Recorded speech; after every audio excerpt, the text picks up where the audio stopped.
Job interviews, career and life advice from just about everybody. Hello again, and welcome to another episode of the Job Interviews podcast. This happens to be the first episode we've recorded since the initial batch that we made before we launched the podcast, which also means it's the first we've recorded since the start of the coronavirus pandemic. So that has altered a little bit the way that we've had to record things. Which maybe you've heard of. Well, you might have heard of that, exactly. It's an obscure thing called the worldwide pandemic of the past year. But we are back. Also, for some reason, having released those episodes, I noticed that I start all of them by talking about how excited I am about the guest for that episode, but it's always true, so I'm going to say it again.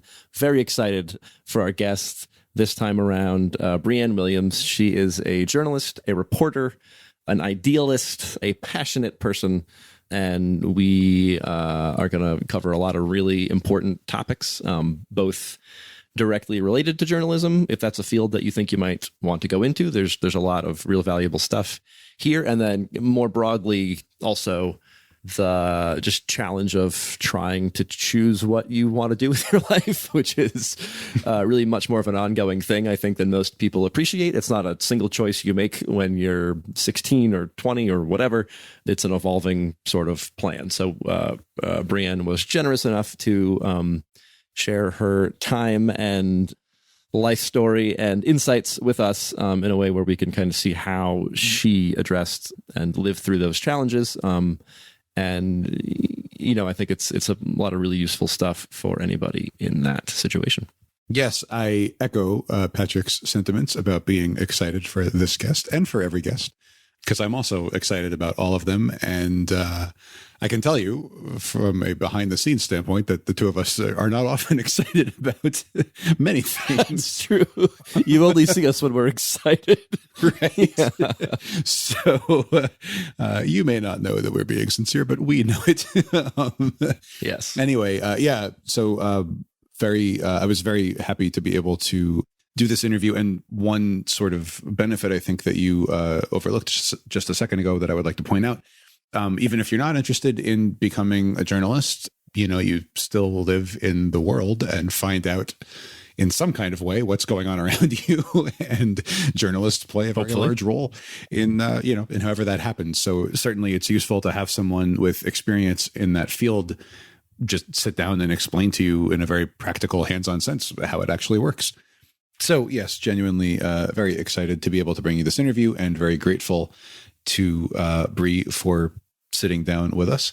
And I think that's all I have to say by way of introduction. Patrick, do you have anything else to add? I also think that's all you have to say. And coincidentally, it's all I have to say. So without further ado, our interview with Breanne Williams, we hope that you like it. I think you will. The number one reason most students struggle with tests like the SAT and the ACT is that they try to attack those tests using the same skills that might work in a classroom setting. But the SAT and ACT are very different from tests you normally take in school. In fact, the single most important skill across all sections of both tests is careful reading. If you're interested in learning more about the most effective way to prepare for the SAT and the ACT, search for the SAT Prep Black Book 2nd edition and the ACT Prep Black Book 2nd edition on Amazon.com. Hello again, internet friends. We are here today with Breanne, I'm doing air quotes, Bree Williams. And yeah, if you could tell us in your own words. Wait, sorry, before you do that, can I jump in with something? Yes. I have often thought that perhaps some of our internet enemies might also be listening. Okay. Just the entire internet. Yeah. And also a fair number of indifferent neutral people. So whoever you are, the whole internet, welcome back. Yeah. Smart devices, refrigerators. Exactly. Mostly bots and things. But Bree, if you could, in your own words, describe your current occupation, or I don't know if that's even should be plural, or how many things you're involved in at the moment. All right. I am a reporter for a local newspaper, a community paper, and I cover, in journalism, you have beats, so that's like the topics that you're... This is already so cool. Sign. So I am assigned to cover the city mostly, so that's mostly city commission, cops, business, that type of thing. And then on an occasion I will do community. So that's any type of like, we call them neighbor stories. So anything that is like an event coverage or a feel good piece kind of about someone that's not directly related to the city. I do that as well, just not as much. My focus is typically city reporting. So how, like you said, we have beats. How does that get like assigned? Did you like want this one? Did you ask for it? Is there like a one everybody wants? You know, like what That's a good question. Yeah. When I was in college, actually, I was, oh God, that is a story in and of itself. Ooh. Okay. I mostly covered, when I was covering news, I covered politics. That was mostly what I did. I became a reporter in 2014. Okay. And worked my way up, the ladder. So 2016 election, they came to our school. They were at, I was in college. We were a big college. We were in Tampa Bay. That is a huge spot. So politics is kind of where I cut my teeth in reporting when it came to getting good at what I was doing. Interesting. I actually got hired at this paper, though, to be a neighbors reporter. Whenever a paper or even a station, whenever they put a job listing out, it's never just reporter. It's normally reporter : whatever the beat is, unless you are a breaking news reporter. Breaking news reporters typically are hired to just cover breaking news, any breaking news. It could be anything. So they rely very heavily on who got arrested last night.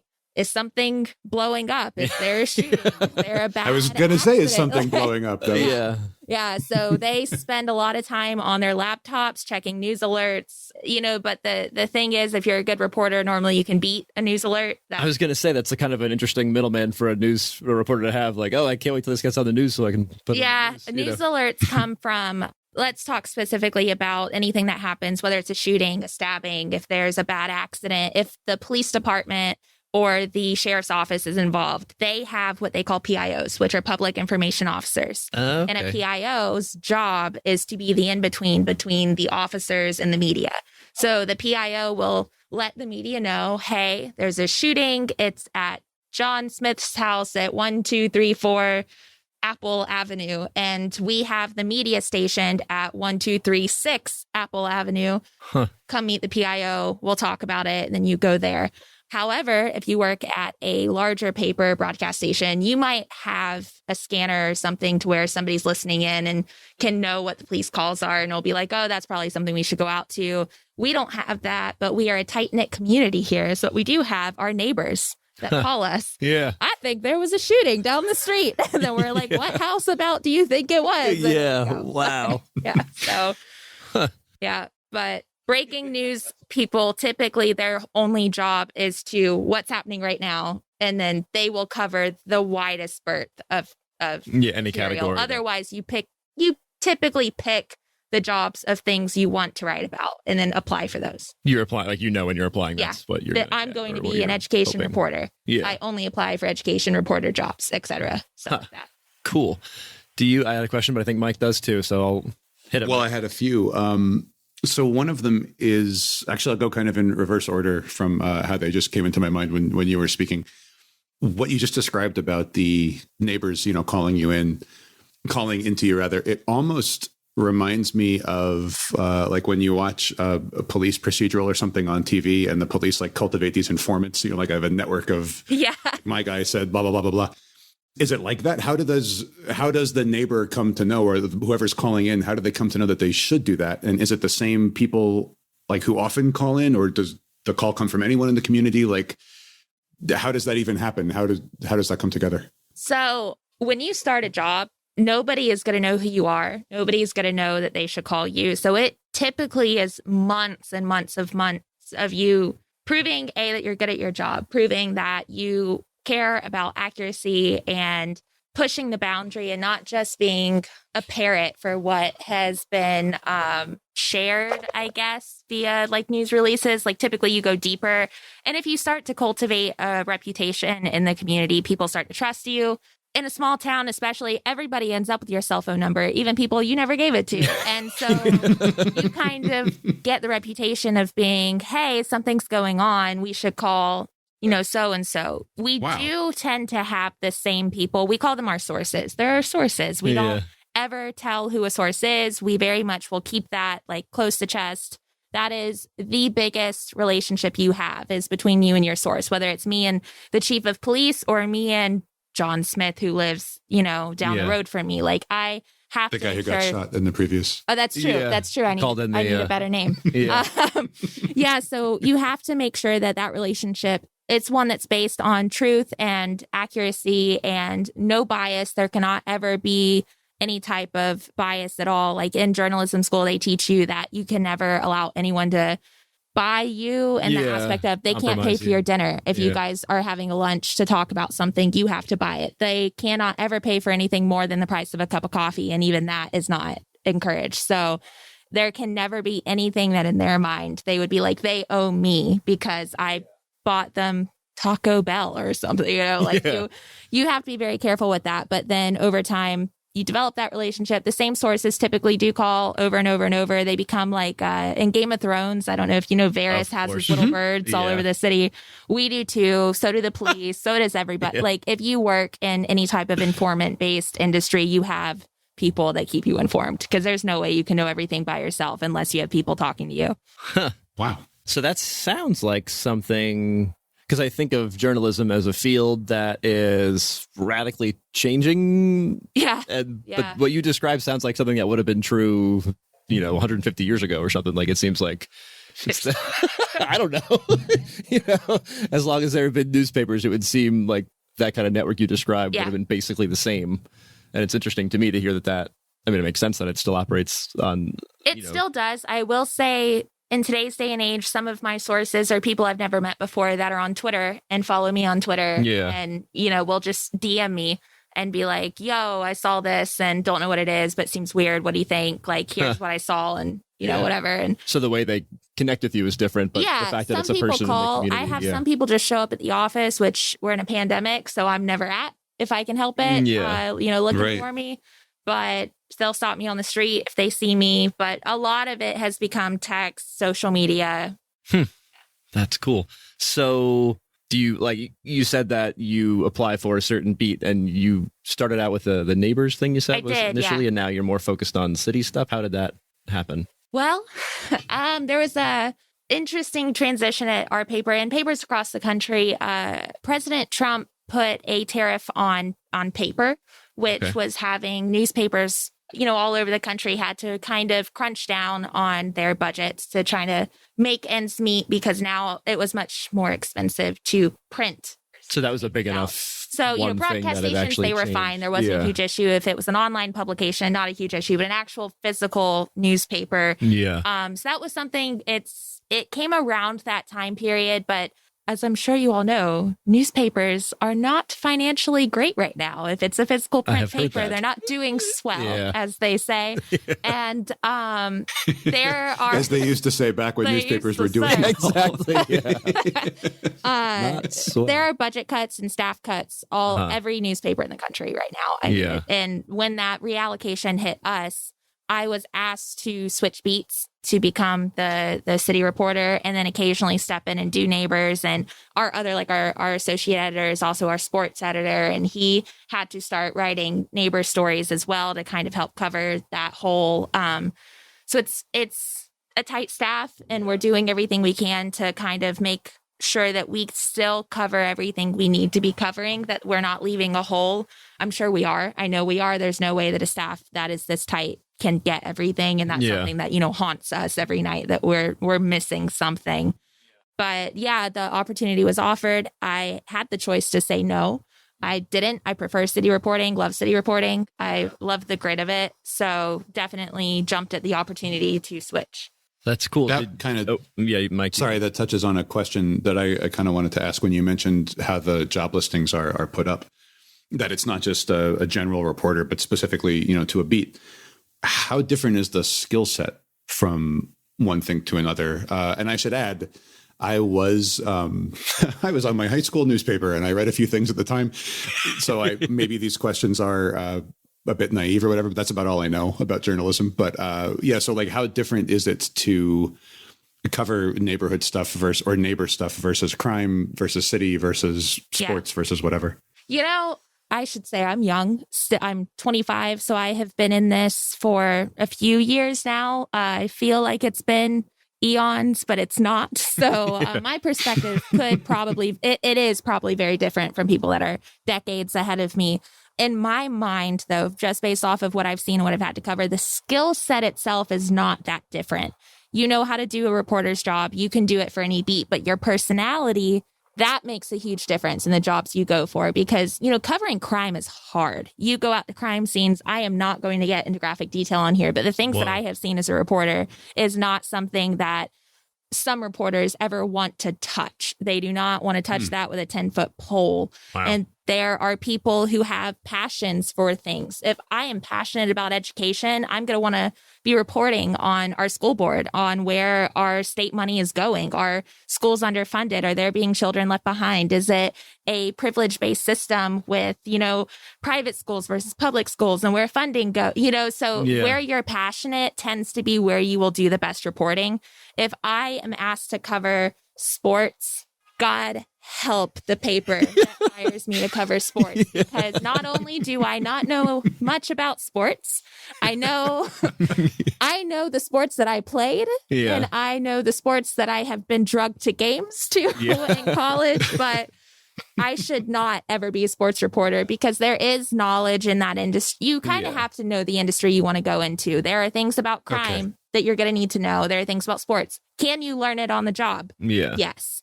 Absolutely. Once you have your foundational journalism skills, you can bounce if you need to, but where your passion is and where your knowledge is where you'll do best, for sure. Yeah. But journalism is journalism is journalism. So whether you're writing breaking news or covering sports or writing a Pulitzer Prize winning 8-part feature, it's the same skills. You just have to kind of flex them a little differently. When you were in college studying this, I assume, were you a journalism major? Was that from freshman year or what was that? That is actually a super weird story. Okay. I was a nursing major going into college, and I came from a very, very small town. I thought that the medical field was my only option at making a difference and getting out because everyone I knew was in the medical field. I still have best friends that I love the medical field. The things they do for their job is incredible, but I had no passion for it. And I was sitting in these classes freshman year, knowing that this is what I was supposed to be doing and miserable. And I could not for the life of me figure out why. Why am I unhappy? I should be thrilled. I'm in college, which is more than, a lot of people in my hometown are able to do. Like, I should be so happy. And I was miserable and not wanting to go to class, not wanting to learn. And luckily I had a really weird incident where I was in the honors college waiting for my mandatory advisor appointment. He was running behind. Another advisor just came and swooped in and took me and said, I'll do it. It's fine. I was in there for 2.5 hours. She changed my major to mass communications.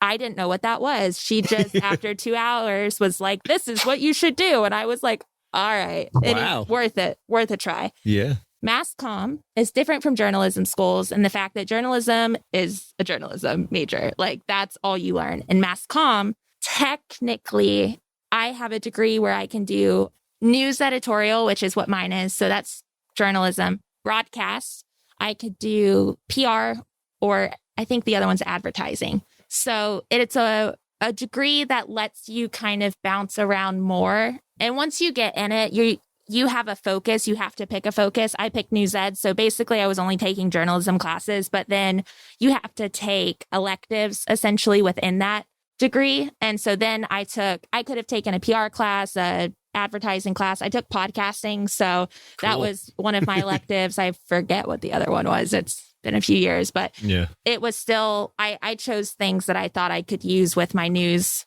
editorial degree. If you are wanting you just have to know what you want when you go into college. If you know, I want to be a journalist, I never want to leave journalism, I never want to leave and go to PR, go to journalism school. Heck yeah. Commit. Find one. Absolutely. But if you aren't sure, mass comm is a wonderful degree because you get trained in all of these other similar fields.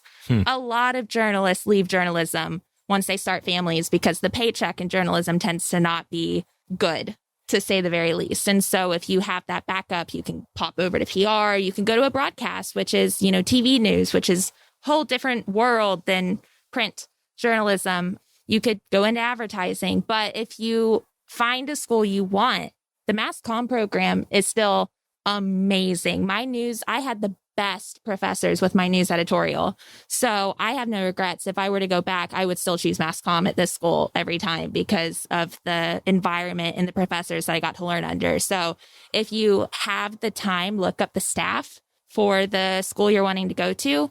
Look at their bios. Their bios are all public record. It should be on their actual pages for the university. Where did they work? What did they write? What did they do? Are they someone who you think you could learn something from? And I would base it more off of that than I would, the school. The school name doesn't super matter. Let's be honest. It depends on who's teaching there and who's come out of it. Have there been any success stories out of that program? And if so, it's probably a good place to be. Yeah, that makes sense. I just wanted to say a couple of immediate impressions from what you just said. I always think of a good reporter as someone who is very perceptive, and doesn't just take whatever the surface appearance of a situation seems to be, but actually kind of dives into it. And what you just said about I don't really care about the name. I want to know, who are these people? What did they do? What can they teach me? That's I think a very good way to approach any kind of program selection or major selection or anything like that. But also it, to me, kind of shows that that's sort of in your DNA, it's just how you think about stuff. Okay, you have a name, you don't have a name. It's this major, it's that major. I don't care. What am I going to learn from this person specifically? And how can I research that on my own? How can I find out about it? So I always think it's cool when you can look back at someone's life before they were in their field and see that even before they were in the field, they were already almost by instinct doing the things that the field requires you to do, that's just sort of how you are. So I think that's really cool. I was just at the guidance counselor that you coincidentally ended up talking to for so long, and how she just knew that she needs to be promoted in charge of guidance counseling. She needs to go on tours, and that's a really if she's even real. She might have been an angel or some type of weird. Or something. Yeah, it was so bizarre. I don't know her name. I don't know I don't remember what That's she looks like. true. That's all really... I know about her. And she just walked in. She's like, "Oh, I'll take you." In. She took me, and she had a Star Wars poster on her wall that was the alphabet with Star Wars characters, and that's all I know about her. If she is listening to this, I love you. You changed my life. I don't know anything about her, and I regret to this day never finding out more and going back. That is so cool. Here's a thought. What if she was sent back from the future and you have some extremely important journalistic role to play? Or I was going to say, what if it was you back from the future and you were... Whoa. Okay, we're getting kind of off base here. No, but that is impressive. I feel another thing... I feel it's just going to say so many people need that so badly. Even one conversation with a person who has usually, I guess, an adult or an older person at the school who's seen a few kids in different majors and everything and would have some insight or whatever. It's such a valuable thing, and I think it's just so hard to find. I don't know. Well, and it's so often, and this is something that we've touched on before in some other podcasts or other episodes, I should say. But speaking very frankly, in what we do with students in high school and college, we hear a lot of stories about interactions with guidance counselors, and beyond certain schools that really, really prioritize it, nearly always private academies and those kinds of things. Beyond that, I've never heard a story where a guidance counselor did a good job. And I want to be very clear that I don't think it's because they don't care or because they're incompetent. It's usually that you have one counselor for 2,000 children or something, and they just can't possibly, there's not enough hours in a day, to do it. So it's really nice to hear, that that you had this experience, and maybe she was an angel or some kind of otherworldly. Yeah, I think one thing that, looking back, I thought that I was an adult when I left high school, and I thought that I felt like there was this responsibility that I had to have my life figured out when I stepped foot on campus for the first time in a very competitive major at that point. And I was like, I have to be in and out in 4 years with my degree onto a career. I was 17. Yeah. I didn't know for sure what I wanted, but I knew what I didn't want. And I think that is where you have to start if you aren't sure. What do you not want to do? Because that's probably not going to change. And if I could go back and kind of take some of that guilt and pressure off of me for feeling so lost my freshman year, Oh my God, that would have changed my life, because when I tell you I wasn't sleeping, I wasn't eating, I was sick all the time because there was so much pressure to figure out what the whole rest of my life was going to be, that like right then, right there. And that was kind of all in my mind and what I felt society had kind of pushed on me. And that guidance counselor saved my life. She saved my life when she switched my degree to something I was happy with. So I want to ask you about that in particular, but I just want to like frame where I'm coming from with the question. I went through a similar sort of existential crisis when I decided to drop out of law school. Well, I kind of decided, and I kind of just didn't do anything, including going to class. And then they were like, congratulations, you've dropped out of law school. You might not have noticed, but you're no longer a law student. Right. No, sorry, I shouldn't. Well, maybe I should laugh about it. I don't know. Anyway, so with all of that, you mentioned this pressure and that you felt like it, just now you said it felt like it came from society. Can we dig into that a little bit? Are there specific moments you can remember where a teacher or a movie or some kind of thing made it seem to you like that's what you had to do? Or did a parent say that? Or your friend saying it? Like, can we, do you have a concrete idea of where that came from? Just the pressure to succeed. Is that? Was it like or the sense, not just to succeed, source? But the sense that in order to succeed, you had to land on this campus, you had to do the adult thing, which in your mind was get out in 4 years with a med school or a med field degree. Well, where'd that come from? In Florida, we have Bright Futures, which I, because of my existential crisis freshman year, lost all access to that, let's say. So that was a mistake. But we were middle class. We grew up in a recession. We are, I think, probably, I know there's an age difference between us, but it's not that big. We probably all grew up. Yeah.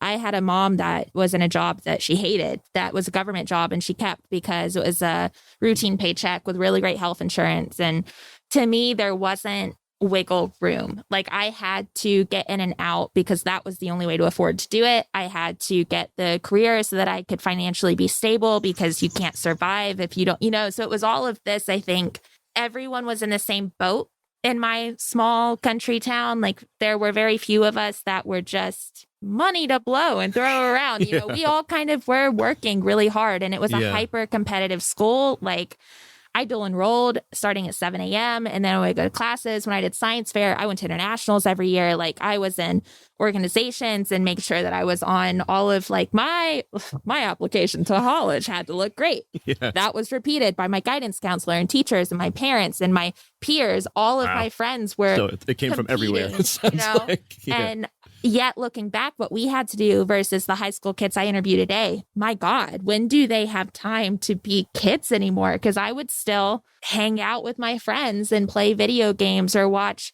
Casablanca on repeat for 4 hours for literally no reason other than trying to memorize what I thought were super cool lines because I was 14 years old. And, I don't know. I think college is becoming what most people assume is the next step. And so more people are applying. More people feel like they have to go, even if they're not passionate about it, which has made it harder to get in to campuses. And the names, people still think that the name of a college means something when it doesn't.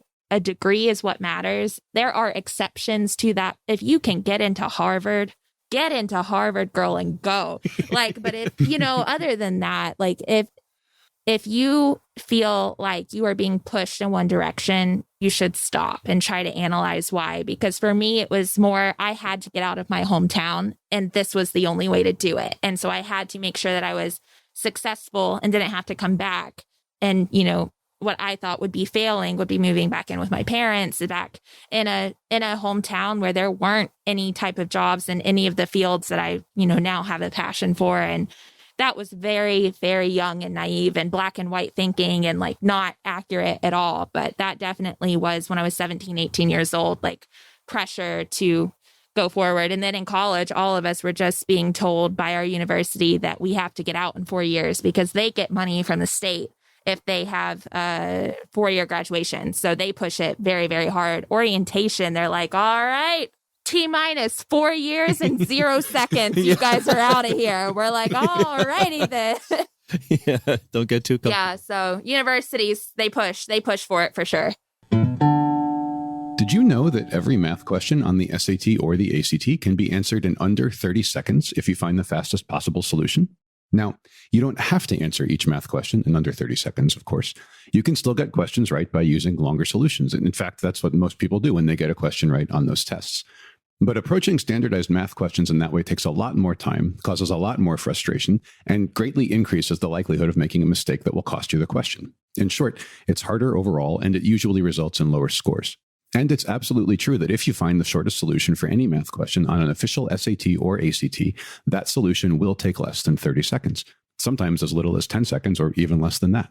Those kinds of faster solutions are much easier to implement and generally lead to significantly higher scores with less overall mental effort once you know how to do them. If you'd like to learn more about this idea, keep listening for the special segment at the end of this episode. And for more on the SAT and the ACT, head over to questprep.com or search for the SAT Prep Black Book or the ACT Prep Black Book on Amazon.com. Thanks. Well, that's one of the things, too, that I think our audience probably doesn't realize, and I wouldn't have realized it before several conversations with administrators in various universities and watching some panel presentations and stuff. But the universities do have their own metrics that they track, and one of them is like 4-year degree completion.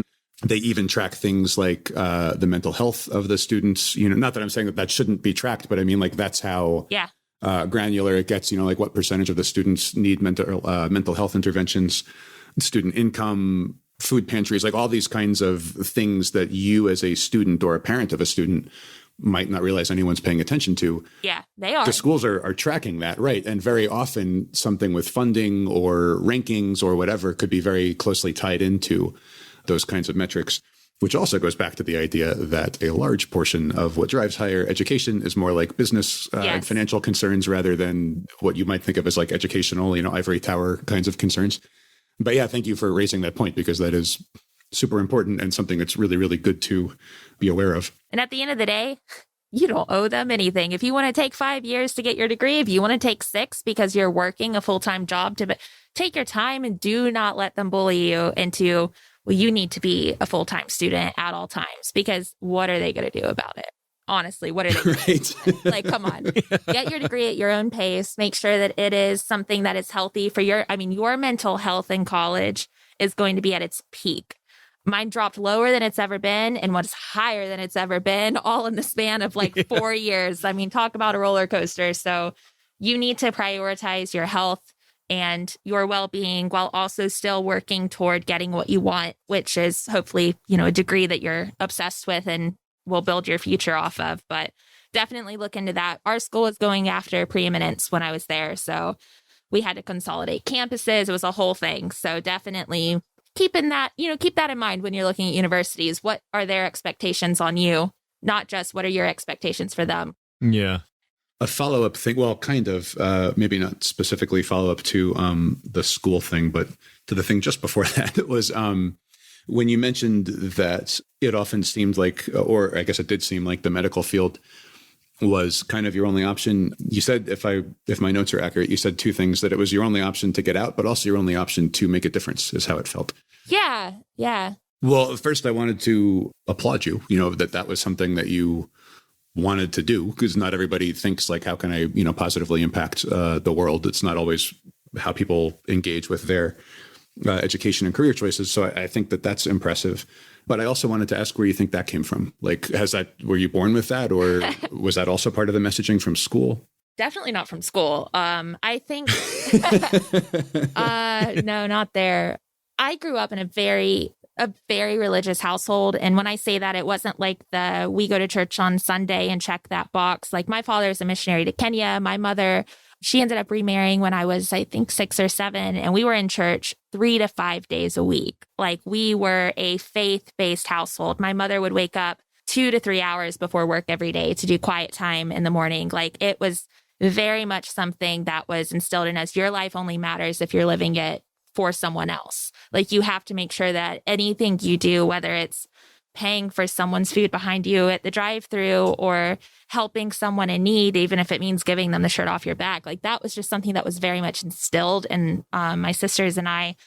And I think that probably played a huge role in it. But also my parents kind of had that mentality themselves.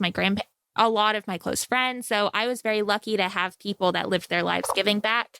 And so I don't know for sure what was the singular foundation for that mindset. It's not something that everyone that I grew up with had. It's something that a lot of them did, though. And in my mind, as a kid getting older, very black and white, medical field is an excellent outlet for that because you literally save lives every day. I didn't realize, though, that you can be making a difference in people's lives regardless of what field you're in. You can do things you're passionate about and still be helping people, you know, even if it's down to like, think of the animation department at Disney. No one is going to, at the surface level, be like, oh, they draw cartoons, like, and they're changing the world. And yet Disney gets letters all the time from people that write in saying, I was, you know, at my lowest and, you know, contemplating suicide. And this movie, this film, like, saved me. And like, you know, Yeah.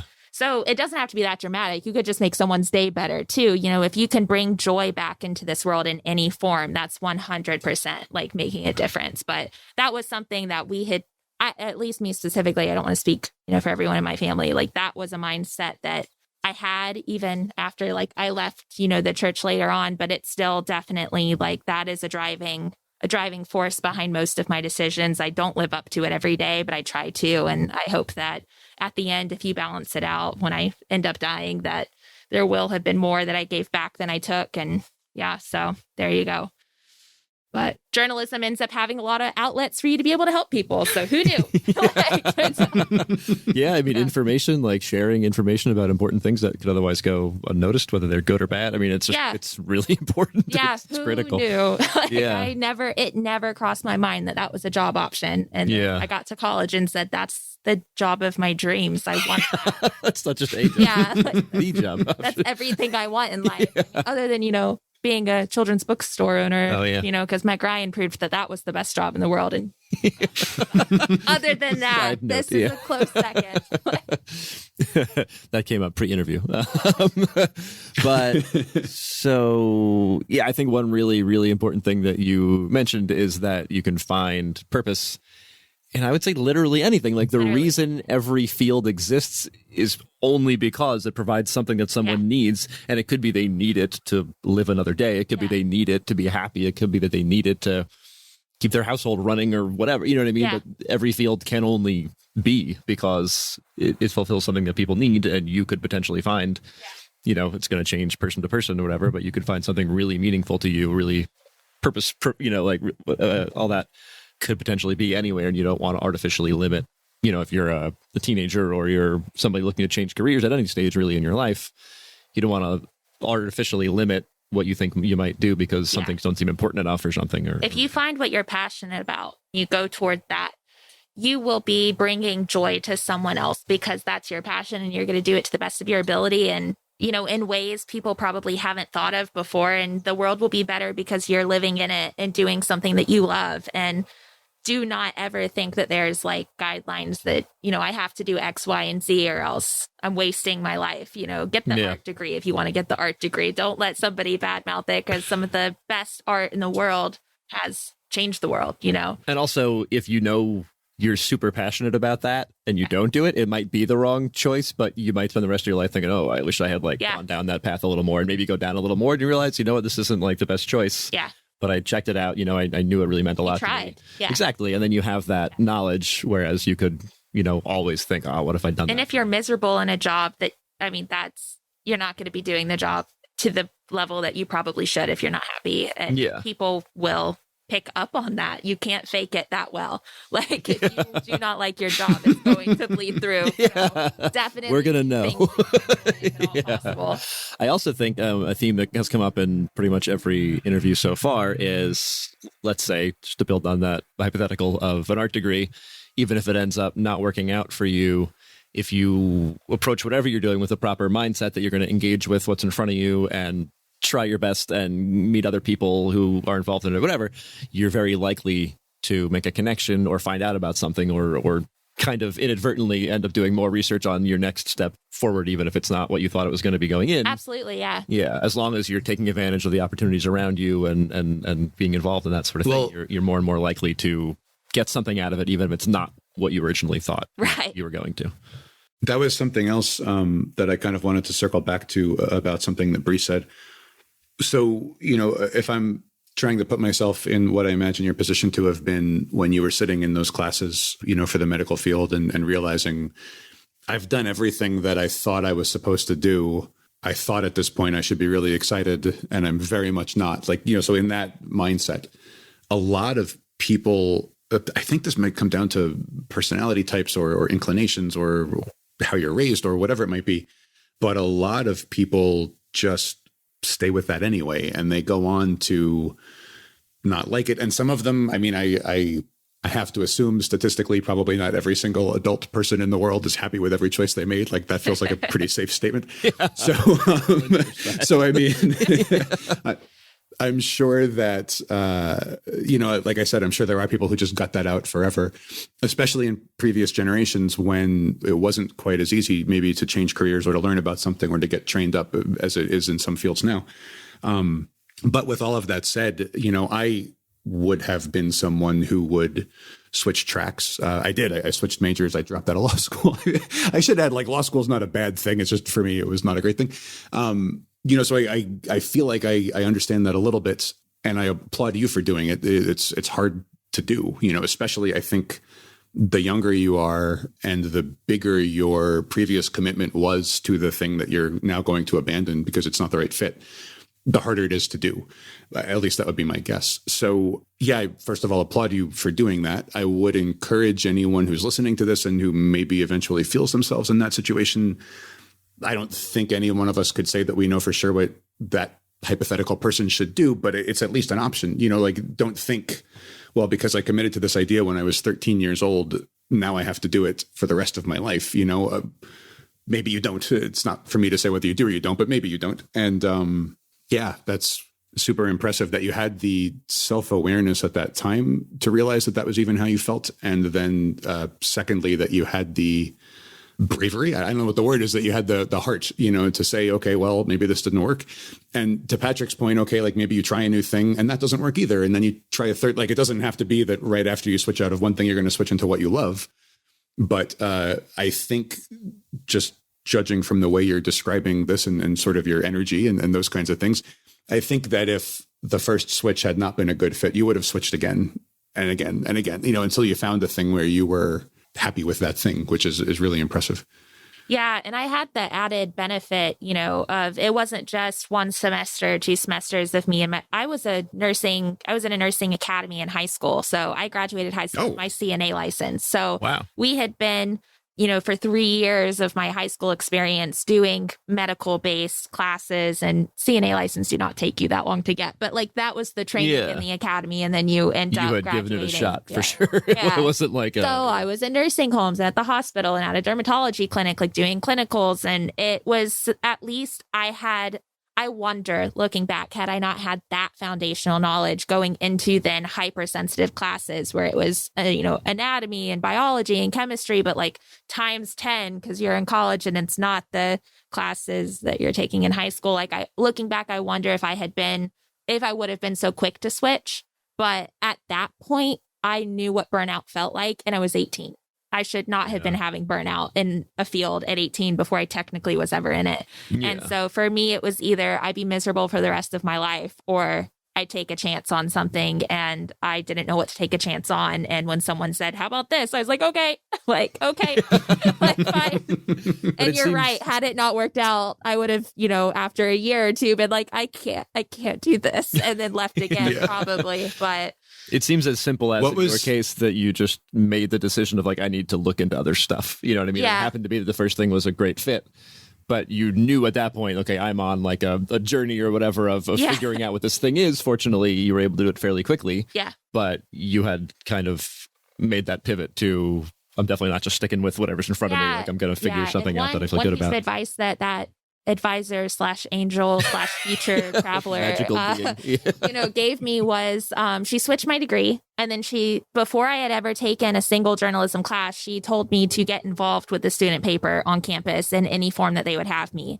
And so she's like, the only way you're going to know if you're going to like this field is to be doing it. Yeah. And so I applied for a staff writer position, and I applied over, I think it was like Christmas break or it was some type of holiday. I wasn't on campus. I was back home and I applied. I got called in for an interview. During the interview, it turns out they were tight, small staffed and understaffed. And they were like, we don't need a staff writer. We need an opinion editor. And I was like, I don't know how to do that. And so they made me take hours worth of tests on current affairs and what my opinion would be on this and that and how I would research it and come to whatever. I ended up being hired as an editor before I'd ever I had never written a single article ever. And I got hired as an opinion editor. And then the first thing I turned in, I have never been cussed out in my life to the degree that I was when I turned that in. And our head editor was like, what is this garbage that you have turned in? And I said, I don't know how to write. I've never been taught how to do this. Wow. So he pulled me aside and using a variety of, interesting words, taught me how to write a column, taught me how to write an article. And the next day I turned it in and got the first compliment of the whole staff of the year. So I loved it, nice. Was obsessed with it and kept going. But it's definitely trial by fire, as they say. But I do think had I just sat in classes, I don't think I would have understood it the way I was because I was writing articles and getting published before I had technically ever taken a journalism class. Yeah. So if you have a passion and you're like, maybe that's a field I would want to get into, if there is any club or organization or something you can kind of plug into to test that water. Actually do it. Yeah, that's a wonderful way to figure out, do I love this? Do I hate this? Do I need to learn more about this? I know that we've had people come through the paper that I was working with on college that wanted to get into photography, so they took photos for the paper. They wanted to get into video editing because they wanted to be a film major, so they took videos for the paper and then edit, So if you have a passion, like find something and learn how to do it from a professional for free, if at all possible. And then that's such a cool aspect of your field in particular is that pretty much any college is going to have a school paper. Like you can go do it right now through school. You know what I mean? You can take the classes, but then you can also actually do it. And then I'm trying to think of what other fields would have that as well. You mentioned photography and that kind of thing too. It's kind of also what you did at the nursing academy in a way. I mean, like you said, you had a very strong idea of what the field was like on a day-to-day basis because you had done it for a while. And actually, if we could go back to that for a second, like, do you remember looking back, was there like a first moment or a particular period of time before you finished high school where you started to realize that maybe for you nursing was not the thing? Yeah. Yes and no. I did not like 90% of the clinicals we were doing. I will say I'm a very curious person. I love science. I like math. I'm not good at it, but I like it. I like learning new things. So learning about, the human anatomy system and all of the parts and how they work and how, if you have a sucking chest wound and have to get to the hospital, you need to cut open a garbage bag and tape it over the wound and rush out. Like that was so interesting to me. And so I was very much invested in all of the knowledge part of the medical field. But then once I was doing clinicals and I'm at a nursing home, having to help people bathe and make sure that they take their medicine and assist that, because I was always assisting an actual nurse. They never just let like children run amok in, a nursing home. Help her turn someone over and seeing bed sores and having to help like that. It made me feel sad, but it wasn't anything. I didn't have a passion for it. I was happy to help. I should say very happy to help. Every dermatology office, happy to help. The only time I remember being excited about anything was when we were doing clinicals at a hospital and I got called in to assist with a C-section. They let me shadow. I wasn't doing anything super exciting. And I held I got to just watch the whole thing and I got to help with like taking the placenta out and like putting it in a 5-gallon bucket. And it was this woman's first kid and it was 10 pounds. I remember it like it was yesterday. Yeah. I was so hyped after that day. And I was like, I've been bored because I've been working in industries I don't like. I'm going to have to go work in trauma. I'm going to want to be a trauma nurse. I'm going to want to go into trauma because there's excitement and it changes. Action. That was in my mindset, me kind of, I think, making it work because I was like, I hate everything about this except for this. This must be what my calling is. And then I get to college and have to do a bunch of seminars on how not to get sued. And, we're just sitting there like, okay. So then I learn more and more and I'm finding out that learned what I wanted to know, and the rest of it isn't interesting anymore. And I'm like just miserable. And no amount of trauma awards in the world would have made me happy. And that was when I kind of was like, no, this might not be it. But there were warning signs for sure over the 3 years of high school, but I ignored them, or I justified them, or I was making it work in my mindset because there wasn't another option. You don't as far actually as I was accept the concerned. possibility that you might do a different thing yet. I had not yet reached that point where I was like, maybe this isn't right. It was more, what's wrong with me? Why is this so boring? Like, why am I bored? And I thought that was a personal problem. And I don't want to sound like I'm glorifying the idea of cutting and running whenever something is like the slightest bit unpleasant. It's a fine line. Yeah. But I want to make sure that I'm not saying that. There are, like in any field, I think there's the idealized version. Like I have an idealized version of what it would be to be a reporter and the exciting parts of it and, the highs and stuff that would come with it. But I'm sure that for any idealized situation, there's also like the practical reality of it, which is going to have very bad parts. Like you're going to see things at a crime scene that you can't ever get out of your head. People are going to text you with false leads at 2 a.m. You're going to get up and like go chase them down maybe or something, like all of these. It's not going to be that every single day you're just thrilled with this. And I think that might be part of where the hesitation comes from and perhaps should come from when you're considering changing careers at any age, at any point. Like, is this just one of those temporary things that isn't great and every field has these kinds of things and I just don't like it right now? Or is this like just a fundamental like tissue rejection kind of situation where I just don't belong doing this? Yeah. Yeah. And it sounds like you clearly gave it a lot of thought and, it wasn't like a spur of the moment thing for you. It was well considered and based on significant experience with what you were trying to do. Yeah, I think I gave it a lot of thought. And then it was almost like you said, a tissue rejection. I had no intention of walking into this strange woman's office and changing my major that day. I was just doing my monthly or my semester check-ins. Oh, really? Leave. I was not there to change major. I was there to... that's even interesting. It was required. I had to be there in order to leave for the holidays. And so she could just tell talking to you that you were not... I don't know what happened. I don't know if it was, why are you not showing up to any of your major classes, but you are showing up and excelling at all of these other things that don't matter. And I'm just sitting there like, well, interesting story. I hate it. I don't. And it's so weird because I have 2 parts. I have had a lot of concussions in my life, so my memory is not good. And it hasn't been for a long time, but I have almost no memory of that meeting. I only remember being there all afternoon. I remember the poster on her wall, and I remember her walking out and changing my major and making me join the paper. That's all I remember from the whole incident. But, there was a moment where she said, I think you should change your major to mass comm. And I was exhausted. And I was just sitting there and I said, okay. Yeah. And there wasn't, wow. It was that tissue rejection at that point. It had been, I think, 3 years coming. But when that point came, my mind just turned off. Instead of it was just any escape. I was like, yeah, all right. And then luckily she was right. This dramatically ups the odds of the angelic messenger Does it not? Scenario. I hadn't thought that, but now it's definitely an unrememberable person and event that changed. Sorry, and can I interrupt you for 1 second? I just didn't quite hear what you said before. You had a lot of something, and that's why you couldn't remember. What was the word? Concussions. I'm concussions. I thought that might be what you said. Very clumsy, and also did sports, which is not a good. I also tend to think I can do things I can't do.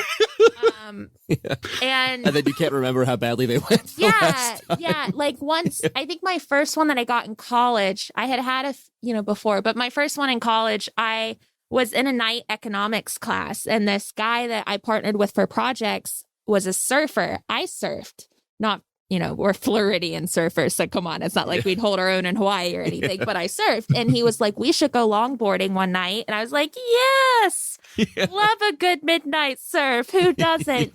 So he texts me.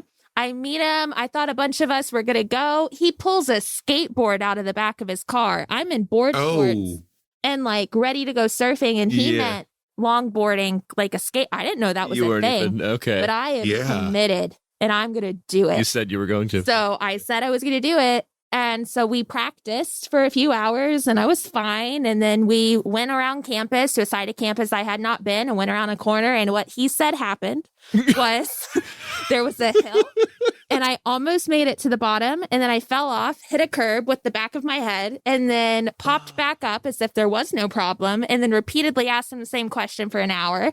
He gets me to my dorm. My roommate's like, no, she's going to the hospital. So he takes me to the hospital. I have a selfie on Instagram from me at the hospital. So I know that we were there together. And then I don't remember the next few days very well, but I refused to tell my professor that I was sick because I didn't want to admit it. So I took an exam and bombed it because I didn't want to tell him I was dumb and gotten hurt. Yeah, so that was my first one in college. And then I had like 4 more before I graduated and then a few since. The thing with a concussion, you get enough of them, you shake your head too hard, and it's like, here's another one. So. Yeah. Whoa. If you're clumsy, don't do things you shouldn't. That's the. I was literally slack-jawed throughout that entire. I know. Just mouth agape. Good times. Wow. Good times. Your poor head. I was gonna say. I could never shave it because it's definitely got lumps all over it. Yeah. Wow. Gotta roll with life, man. Yeah. I won't turn down a challenge if it's a fun time. Oh, I'm not going to challenge you because it could get gruesome. Perhaps at this point you should. Maybe. Yeah. Maybe that's a policy you want to consider changing. Start wearing like helmets or something. Yeah. But even now. It's cool. Chased a cat up a tree, fell off a 4-wheeler, fell off a horse. You know, the typical. Stop getting on things. But, yeah. Hey, I would say at this point, if you find yourself about to get on any new animal conveyance vehicle, anything, maybe just say, you know what? Do I really need to do this? I've done this before. Fine. No regrets. Whatever. What's the worst that's happened? A lot of stuff. A few hospital visits and a bad memory. Could be worse. Yeah. Well, as far as you know. As far as I know, that's true. I could just have a bad memory. It may not be related at all. Who knows? Yeah. Yeah. That's true. Wow. So that makes journalism fun. So I double take my notes. I record and I take notes so that I re-listen to every interview like 80 times before I do an article because I can't get anything wrong and I got to make sure I get it all. Yeah, super good. So yeah. Yeah. So is there a certain area of journalism that you like hope to get into later in your career? Are you already like where you feel like is kind of your calling? You know, like what's your looking forward, you know, what you'd like to do or what you think you might try? Gosh. You mentioned the education stuff and you mentioned a lot of details that made it sound like you were into that possibly, or I don't know if that's just ties into the city stuff. No, probably not education. I care a lot about education. Education was a beat that I did my final project on for college. So that's probably why I know so much. Sure. About it. No, I think probably politics. If it was like the perfect world and I could have any job, I would probably be a political reporter. But I don't think it would I don't necessarily think it would be national politics. I would want to do covering the UN or something with like human rights violations. Yeah. Human rights issues in general. I was in an anti-human trafficking organization in college, and we worked a lot with like the safe homes in Tampa. Human trafficking is a huge issue in the country, and Tampa's pretty bad for it because of the port. So it was a perfect world. That would be the type of journalism I would do. Human rights issues or political, international political issues, and how it kind of converges into like an overarching, world order, I guess, because there are rules that all of the countries are supposed to follow and they don't do that. So that would be like perfect world, but don't know that I'm ever going to end up there. So I just make the most of what I've got here. Would any like city of a large enough ballpark population, like big enough city, have a paper that would have an area focused on that? You know what I mean? Like, is that something you could do? Would you have to go to like New York or like a... Yeah, most of the reporters that cover that, they don't necessarily work for one publication. Okay. Or if they do, it's like that. They'll work for like AP, who every paper in the country like has a partnership with and like will use, or the New York Times. But a lot of it, this is your specialty. This is what you report on, and then you sell your story to whoever. Sort of, yeah. Now the BBC does have a bunch of reporters that handle that there. Interesting. So, yeah. The BBC is great. Their news station's amazing. I actually listen to them every morning. I listen to their podcast. So it would have to be for some. Now, if you leave I'm trying to think of how to word this. If you leave traditional journalists and become traditional journalism and you become a issue journalist, Okay. you're never going to win a Pulitzer for that. I just need to make that very clear. You are now doing not biased journalism, because it's not biased, but it is specialized. It's like a mission for you, kind of. Like, is it? It would be. Well, you're leaving like the purely fact-based, unemotional, dispassionate discussion area of journalism, and you're getting into like exposés and stuff, right? There would be an agenda. You know, if you worked for the UN as a journalist, you could cover issues for them. If I worked for like LGBTQ rights or like a paper, I would be obviously covering those specific rights, but it would be different because I would be going in with an agenda. Mm-hmm. It's not even really journalism at that point. It's like investigation or something? Yeah, it's a very gray field, and there are very strong opinions in the journalism industry on whether or not that counts as It journalism. sounds like between journalist and like private eye almost, kind of. Yeah, yeah. And it's also, it kind of reminds me of like ethnography. You know, it's like you are living out an experience, or not living out an experience and putting it in, but you're not afraid to personalize it. That's like kind of the thing. Like in theory, anybody could read a story that you would write in this sort of world and know that you wrote it. Yeah. You know, like this is coming from you. This like is your body identity, of work. It's your experiences. Becomes a part of it. Yeah. If I were to leave journalism, you know, I could easily transition into something like that, where I was working for a publication or a cause that I super believed in. As of right now, journalists aren't really allowed to have opinions. If you do, you can't be vocal about them. So I'm not allowed to ever donate to anything. I can't give the Boy Scouts money. I can't give breast cancer research money. Like, I cannot have my opinion tied to anything because then it's a conflict of interest if I ever want to write about it, if that makes sense. So I can, if I am certain that will never be used against me. If I'm like, I am never going to cover Boy Scouts ever. I could give to Boy Scouts all day long and it's not a problem, but I can never then write about Boy Scouts. Yeah. So it's very much there's a thing called traditional journalism and modern. I mean, those are kind of watered down, traditional and modern, and the mindsets between the two are very different. So for example, I will use myself as an example, which might be a mistake, but let's do it. I kind of walk, I walk a line right now. There are publications in this country that do not think reporters can be assigned to a political party, registered political party. Okay. So you can't have a journalist that's a Republican or a Democrat. They have to be no party affiliation. But in Florida, it's a closed primary. That means that my human rights, my rights as a citizen, are no longer they're being revoked kind of, because if I register as an MPA, I can't vote in a primary. You can't be part of that process. Sorry, yeah, can we just to clarify, a closed primary, if I'm understanding correctly, is you have to be a registered member of a party in order to vote in the primary. Yeah, so if in Florida, if I am registered as a Republican and there's a primary, my ballot when I go to vote is only Republican. So it's Republican versus Republican. Who do I want to be on the main ticket? Same with if I'm a Democrat. Democrat versus Democrat. And then in November, it's the two candidates versus each other, however many candidates there are versus each other. So in Florida, most journalists are registered to a political party, including myself. We have chosen a side, not because we like that side, because I'm going to be very honest, I do not like any of the current political parties in this country.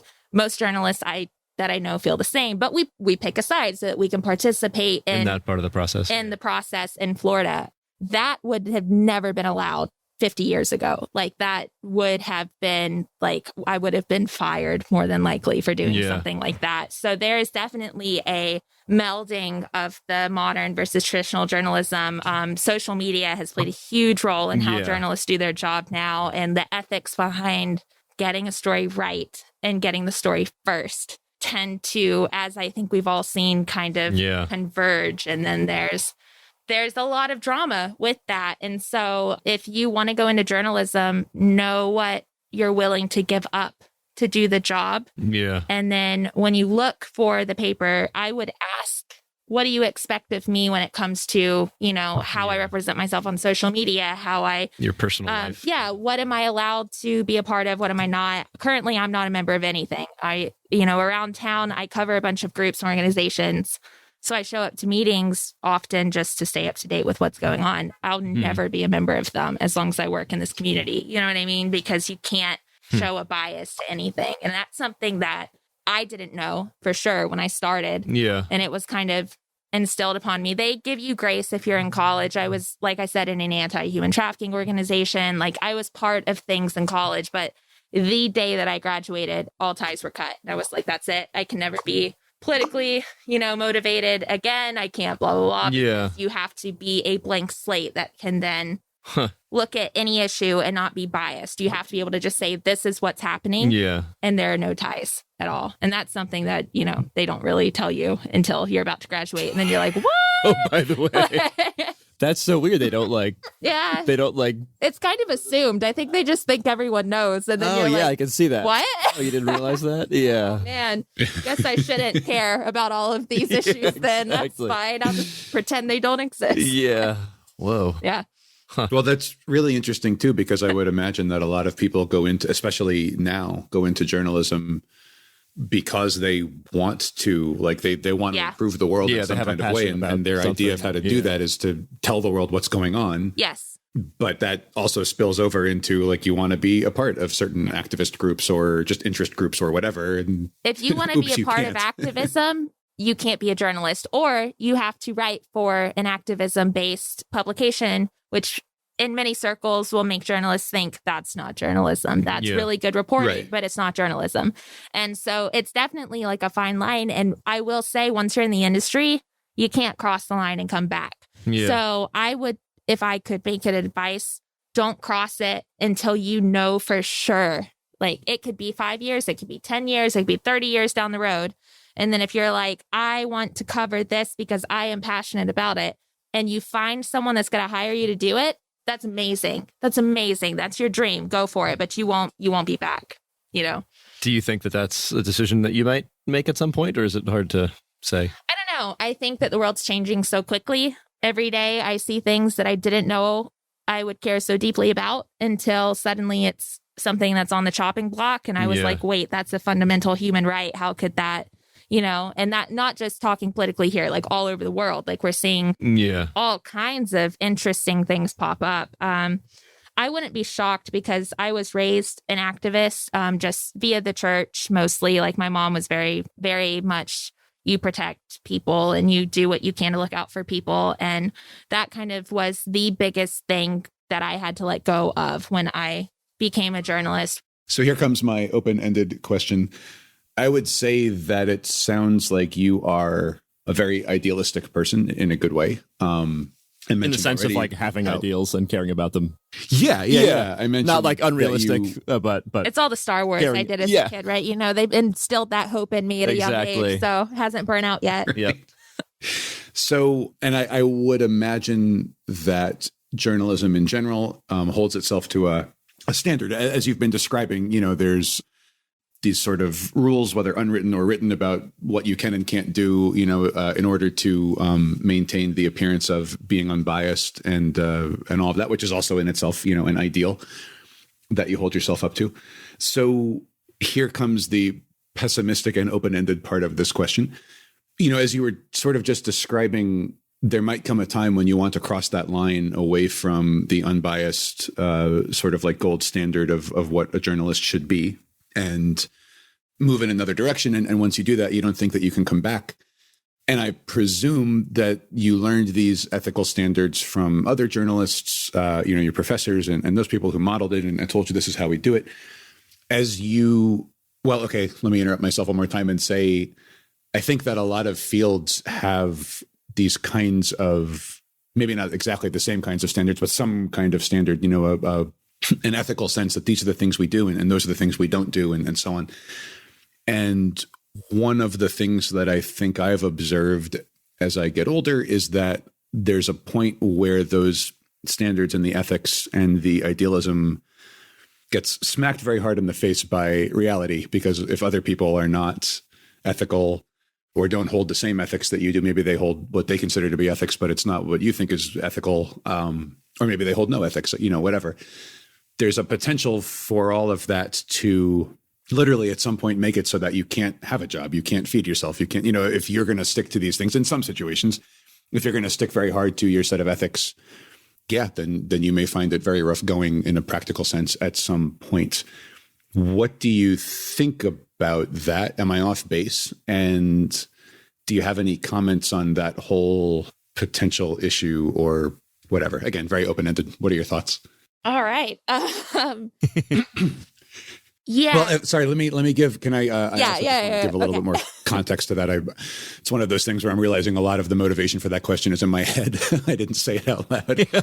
One of the things that I really enjoy about the age group of people that we work with, that high school, college age group, is they are still largely idealistic, and a lot of them anyway. And it's refreshing, to see those kinds of motivations and attitudes. Not everyone has them, but when people have them, it always resonates with me a little bit. So the people who are listening to this, if anyone is, they're likely to be people with high ideals, who are motivated, who have dreams and goals that they want to accomplish. And it's not always possible maybe to do exactly what you set out to do.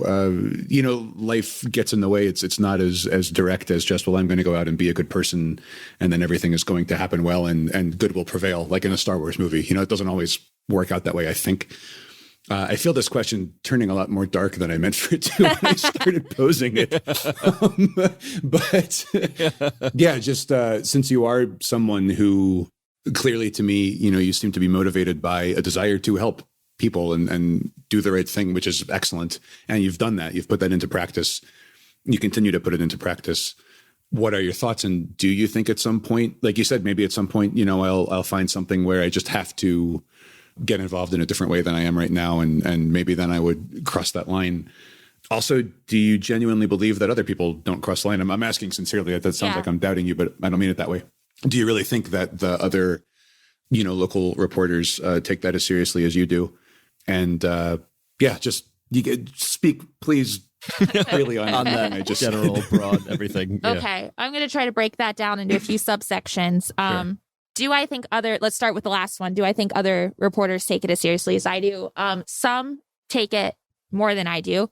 Some take it far less. I have been told by both professors, coworkers, etc., that I tend to walk the middle of the road, leaning more toward traditional journalism ethics. I have a version of myself in public that is very almost, I hope that it's like Walter Cronkite, like, you don't know what I've been told I don't have a poker face. So let's be fair. Like, there is some, idea of what I'm thinking at any given time, but I'm not outwardly. You make the effort to. Yeah, I make an effort at least. But the people that know me personally, they're very aware of where I stand on things. And yet I don't let that bleed into my reporting. And I have been told by everyone from mayors to city managers to the chief of police, like, that I give everyone a fair shake. And that is what I hope to be able to continue to do.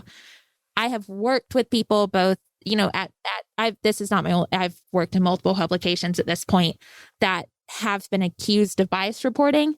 Whether or not that is accurate, I think, is up to interpretation. Yeah. I know that I have ethical rules that I still have because it was taught in college that my paper doesn't necessarily require, if that makes sense. Okay, like you have your own code. I have a code that is higher than what my paper is. Not because my paper's code is low, because it's not it, but they have their own code that mine doesn't always. And yet when I come forward to, my managing editor, I'm like, this is how I feel about this situation. This is how I'm thinking. Excellent guidance, excellent support. They always are like, this is the best way to handle this situation. And I've agreed with them 9 times out of 10. It is not a fair shake. However, I can't broad brush and be like, every reporter that works for any paper is unbiased in their reporting. That is false. There's a reason that when people pick up a publication, they tell you this is a liberal publication, this is a conservative publication. It is largely because they don't understand the difference between the editorial board and the news board. They don't draw the line between the content. Yeah, they think that their opinion section is what the writers represent, which is an entirely separate group of reporters. They are not even reporters. They are an editorial board, their own thing. So they fail to draw that line. But also some of the articles they tend to think are leaning. Yeah. I am not going to sit here and tell you that that's wrong, because I'm sure that those reporters do sometimes let their own mindset slip in, hopefully not consciously. Even if you make a good faith effort not to, it could still happen. But like if you aren't thinking about this and you're only thinking about this, and you don't even ask this question, maybe question A never crossed your mind. You've been asking question B, C, and D, and question A, it wasn't intentionally. You didn't choose not to include it. It wasn't like I was like, I'm not asking question A. It was just more, I never even thought about question A until after you wrote the article, and someone calls you up and it's like, what were you thinking? Yeah. Where is question A? And you're like, oh my God, where is question A? Yeah. So that is why editing is great, because you have 6 other people look at your thing. Yeah. And you're like, where's question A? And you're sitting there before you go to press, like, oh my God. And then you scramble and you find the answer to, so like, what people need to realize though, is I never write an article and then it gets published. It goes through an editing process through multiple different hands. And so that helps with checks and balances so that opinions don't bleed into reporting. However, in today's day and age, let's talk about COVID, okay? COVID is a very controversial topic. However, if I report something based entirely on data and facts, if I'm just like, these are the number of people that have COVID, I have to write one every week. These are the number of people that have COVID in Florida. These are the number of people that have died in Florida. As of Tuesday, these are the numbers. This is a graph that shows what it was last week before. Here's where it is now. If I follow it by this many beds in our hospitals are open, this many, I will then every morning, every Thursday morning at 7 a.m. when the paper goes out, the article goes online, by 8:30, every Thursday morning, I get 3 emails from 3 men, all of whom let me know that I am a biased reporter for putting those lies in the paper. And I'm like the 3 same specific people. Oh, it's the same people every week. They have my cell phone number. They always stop me when we bump into each other around town. I know who they are. They know who I am. And so there are a lot of elements into why there is such a belief that like journalists are biased. Some journalists are biased and write it and it slips through cracks and it gets published. And then it makes the rest of our jobs so much harder because there is now published examples of why that's biased reporting. Yeah. But as a whole, I don't think that journalists are biased. I don't think we have agendas. I don't think we care about anything other than being the presenter of truth. Because literally, I don't know if a journalist, it's creed at what we're talking to college. You know how everybody's got like a motto? A journalist's creed is to seek truth and report it. Period. That's it. That is our only job. We have no allegiances to anyone, including our own paper. Like if we have to go against our own paper to get the truth out, we're supposed to do that. That is what we have been taught since we started doing journalism classes. And so, no, I don't think most reporters are out there with their Dr. Evil laugh and hairless cat, over there with this grand agenda and maniacal plan to take over the world with their biased reporting, because we don't care. We don't have agendas for that. We want to know what's going on, whatever. But social media has made it hard. Social media has made it hard to fact check because breaking news is so much a part of what we do. If something happens and it's trending, we have to report on it. What if it's not true? And that's happened thankfully, nothing that I've touched, but there have been incidents where something has been put on social media. It's picked up by publications like, oh, this is the thing. And then it's not because somebody faked it or because somebody didn't understand what was happening and misrepresented it. So it's just really tricky. And it's getting harder. I will say it's getting harder and harder because it used to be, what did you say, 150 years ago back when? Oh, numbers out. Yeah. Yeah. It used to be that 1870s, a reporter has a beat. They track down a story. They take the story to their editor. The editor says, finish the story. They go to 18,000 different sources. They flesh out a full story. They spend a week or two getting this massive, beautifully written, heavily sourced article. It goes through a massive editing process. Then it's looked over by copy editors. Then it's put on the page on a flat. Then it's looked on flat by different editors. And then it gets sent to the press. Yeah, that doesn't happen anymore. Now it's like, okay, this happened 10 seconds ago. Where were you? Yeah, we have 3 Why minutes. is it not on that? So there's definitely a rush. There's an urgency to reporting now that didn't used to happen. And social media is 1000% why. So there are mistakes. There are fact error. My favorite professor went an entire career in her industry, in the news industry, never had a fact error. Wow. I've had 5. And I'm 25 years old. Luckily, none of them have been massive. None of them. They've all been like, I put a comma in the wrong place. I left off something. I missed the second half of a, like a quote, which just forgot to mention someone. Like thank God I have never missed anything big that was a problem. It was never anything we had to issue a huge formal correction over. It was more like, oh, here, minor correction fixed. But fact errors are so common now. And that makes me sick, like to think about the fact that it's so common. But instead, we're understaffed. Every reporter is doing the job of 5 right now, instead of just their one normal job, and there's a speed. And so I hope that answers the bias question. When it comes to the thing you said about nobility and having a noble interest and a noble cause, and I freaking am obsessed with Gen Z because of that. Because millennials, I am a millennial. I'm the tail end of the millennials, but I'm still firmly enough in there that there's no question.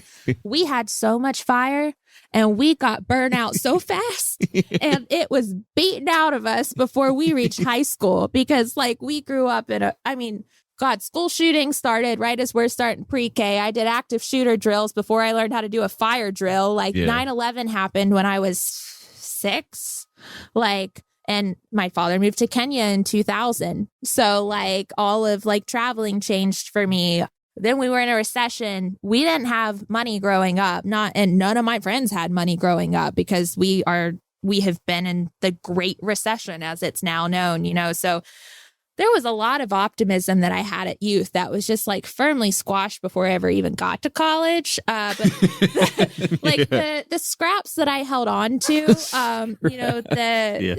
I will say, as I've gotten older, I've noticed that something can spark it and it'll flare back up again, but I'll blink twice and then it's like an ember once more. And Gen Z doesn't have any of that exhaustion.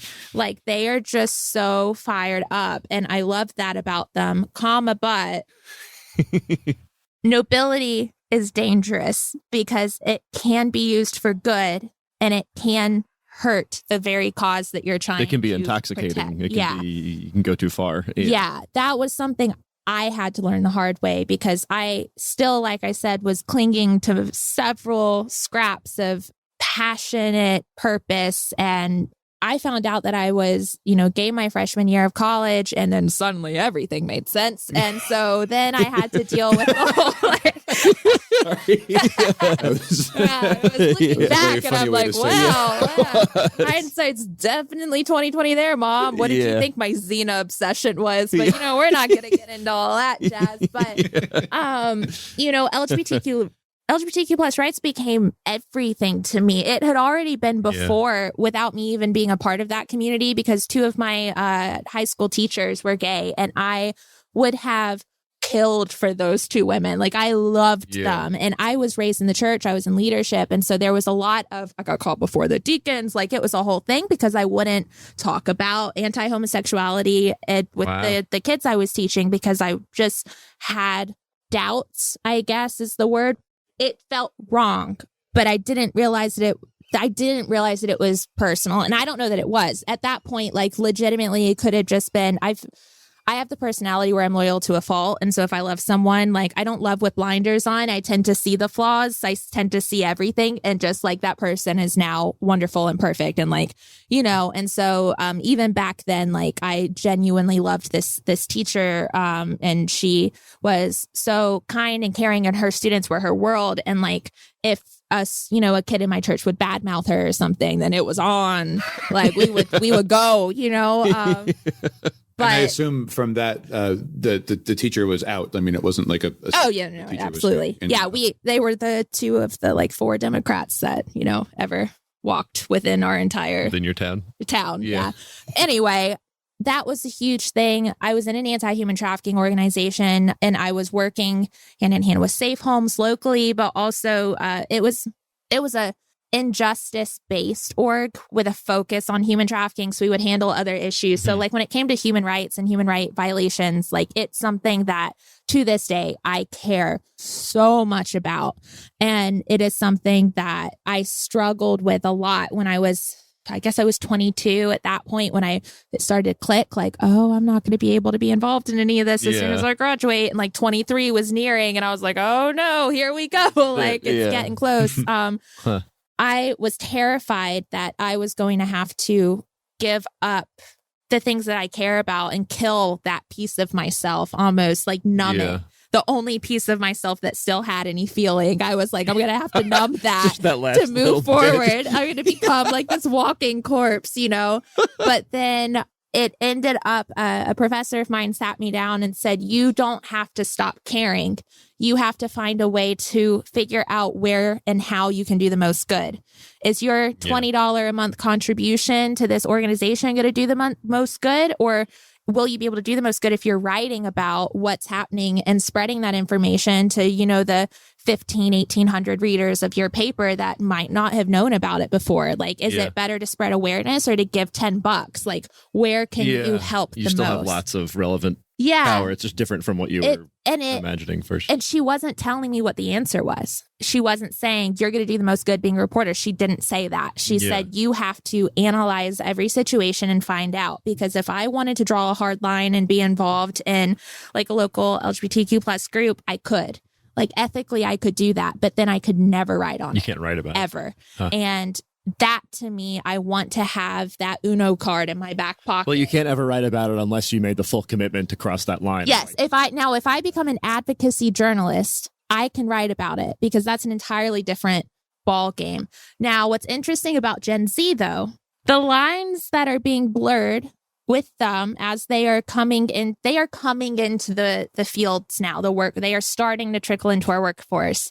There is traditional journalism, there's modern journalism, and what that means is starting to change. And there are newsrooms throughout the country that suddenly are not just middle-aged white men.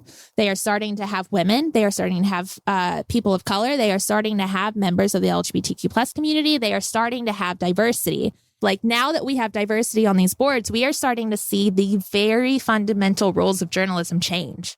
And as younger people are coming up, advocacy journalism has not yet bled in to traditional journalism. It has not, and I don't know that it ever will. And I'm not going to sit here and tell you that it should, because I don't know. I don't know what that future would look like. But Gen Z tends to, if they do not have their beautiful little flames squashed and watered down into little simmering embers, if they can keep it, there is a chance that the industry will have evolved enough that perhaps by the time they're firmly in it, these lines might be more blurred. I will say that having an industry that is black and white, that tends to be black and white, at least with upper management and like editorial calls and decisions, is both a blessing and a curse, because there are hard lines that I know I can't cross. But also there are times where there have been instances where I fight for something that I still ethically think was sound. And because it doesn't check this box, but it can't happen. So I do think there has to be an evolution of journalism. I don't necessarily know that it will bring advocacy journalism to the mainstream, if that makes sense. But newspapers are dying. Everyone knows that. Yeah. Unless they can find something to change that very soon, it's not going to go well. Something has to change. Something has to change. Exactly what it will be. Yeah. That was something I wanted. Oh, sorry. No, go ahead. Sort of a go ahead. To that. Yeah. Okay. Just because I want to hear the rest of what you have to say also, but I would like to get your thoughts on this, and I think we're about to move past it, so I just wanted to. So, as you said, the evolution that journalism is going through and will continue to go through. Mm-hmm. I was just about to add, like, does that also? I mean, it seems like it must also be impacted by the economic changes sweeping the industry and the consolidations and the local papers going out of business, local news channels, not becoming a thing so much anymore. So, do you see, it sounds like you do see all of that as like one, not that it's one set of changes, but that it's all happening at the same time. There's the like influx of fresh blood and all these different voices coming in on sort of the social/content side. And then on the business side, there's this business model that used to work, it doesn't really work so much in the way that it used to. And now we have to do other stuff. Like, are those things gonna collide in some kind of way that impacts both of them? Or Yeah, if we're using analogies, I would think that it's been a battering ram against a heavy old castle moat gate for years, and it's splintering. The question is, once it's broken down, what's behind it? And that's the question that no one, as far as I know, no one has a definitive answer. I cannot stomach a world where there are not journalists in local newsrooms and state newsrooms and national newsrooms and international newsrooms fighting for the uncovering of truth, because journalists are the only ones that hold elected officials accountable. They're the only ones that hold, the police accountable and organizations accountable. Like, what about all of these quote unquote great civic orgs around town? They report their taxes. You get to look at it. Did the money go where they say they were going? Yeah. Who's going to look at that but a journalist? No one else is going to take the time to do it. What about the, millions of dollars that your city spends every year? Is it going to where it should? No one's going to look at that but a journalist. And so the dying of print is equally terrifying and intriguing, because I don't know what that means for the industry. Podcasts, I will say, have done wonders for investigative journalism, because investigative journalism takes a lot of time and a lot of money. And so it's stopped. In a lot of newspapers, they can't afford to do it. So they will do breaking news. They'll do quick turnaround stuff, but they can't hire a reporter to go cover something for 6 months and then only get one story out of it. Yeah. Or like a series that comes later, So podcasts are wonderful. The downside with podcasts is anyone can make a podcast and anyone can become a reporter. Hey, wait a minute. Yeah. Yeah. If there's something you want to say, just say it. Yeah. No, you guys aren't pretending to be reporters, so it's fine. Yeah. No, that's very true. We very much are not. Yeah. So the problem with podcasts is I can't check the ethics of the person making it. So how do I know that they're not being biased in their, long form investigative piece? I don't know that. Podcasts, love them. Listen to them every day. Also stressed out if that's your only form of investigative journalism in the future. Broadcasts, if we're talking about TV news is what most people get their news from. And at the same time, my least favorite version of news, because broadcast stations have a 24-hour news slot to fill. Yeah. And the way that they have to do that, and it is not their fault, I would like to make that very clear. There are news stations that are doing it remarkably, and they are knocking it out of the park with their local news, their state news, they kill it. And then there are other ones that it's like PR piece, news story. PR piece, PR news story, and like sitting through it makes me want to run my head through a wall just because it's not accurate. Which for a lot of people is an empty threat. I was going to say, you'll do it. For me, don't give me a challenge. Smash my head on a curb. Oh my God. No, and so broadcast is great. It is but it is a filler. It cannot be the only staple of journalism going forward. And so then a lot of people are saying, well, that leaves digital journalism. And there are wonderful sites that are entirely digitally based. They don't have a print. They don't do any video. It's just digital. But there is difficulty with ad revenue for that. How do they make a profit? People aren't going to subscribe to that when they have Twitter and can just, do a search and quickly find something, or they're on TikTok. And by the way, the Washington Post TikTok is one of my favorite accounts ever. I don't know if you follow it. It's amazing. 10 out of 10 until just now. 10 out of 10. So TikTok is great, but it's quick. I mean, it's not Vine quick. We're not talking like you blink and the whole video's over, but you can't get a full story. You can't get a full story via Vine, or via TikTok. So I think there has to be some type of partnership where all of these work together to then present the news. But then you're asking for one human being to start taking their news from all of them rather than just one. Print has always traditionally been the purest form of news you're going to get. You will get a full story in print, unbiased, move on. But that's not even the case anymore. So it's just very interesting to see what's going to happen. I hope that print becomes like vinyls. I have a record player and multiple vinyls. I hope that it becomes like a resurgence, a thing, and there's a cool resurgence, and people subscribe and they open their paper with their coffee in the morning and like, snootily judge that and like look at everyone else on their phones reading Twitter news, and they're like amateurs. Like that would be wonderful for me in my career if that ends up being. But and I hope they pay $1,000 for that news. $1,000? No. Yeah, but I don't know. I was told in journalism we would have. I will say they were rather honest with their stuff. We'd have guest lectures come in and they'd be like, don't go into journalism. And then they repeat it over and over and over again.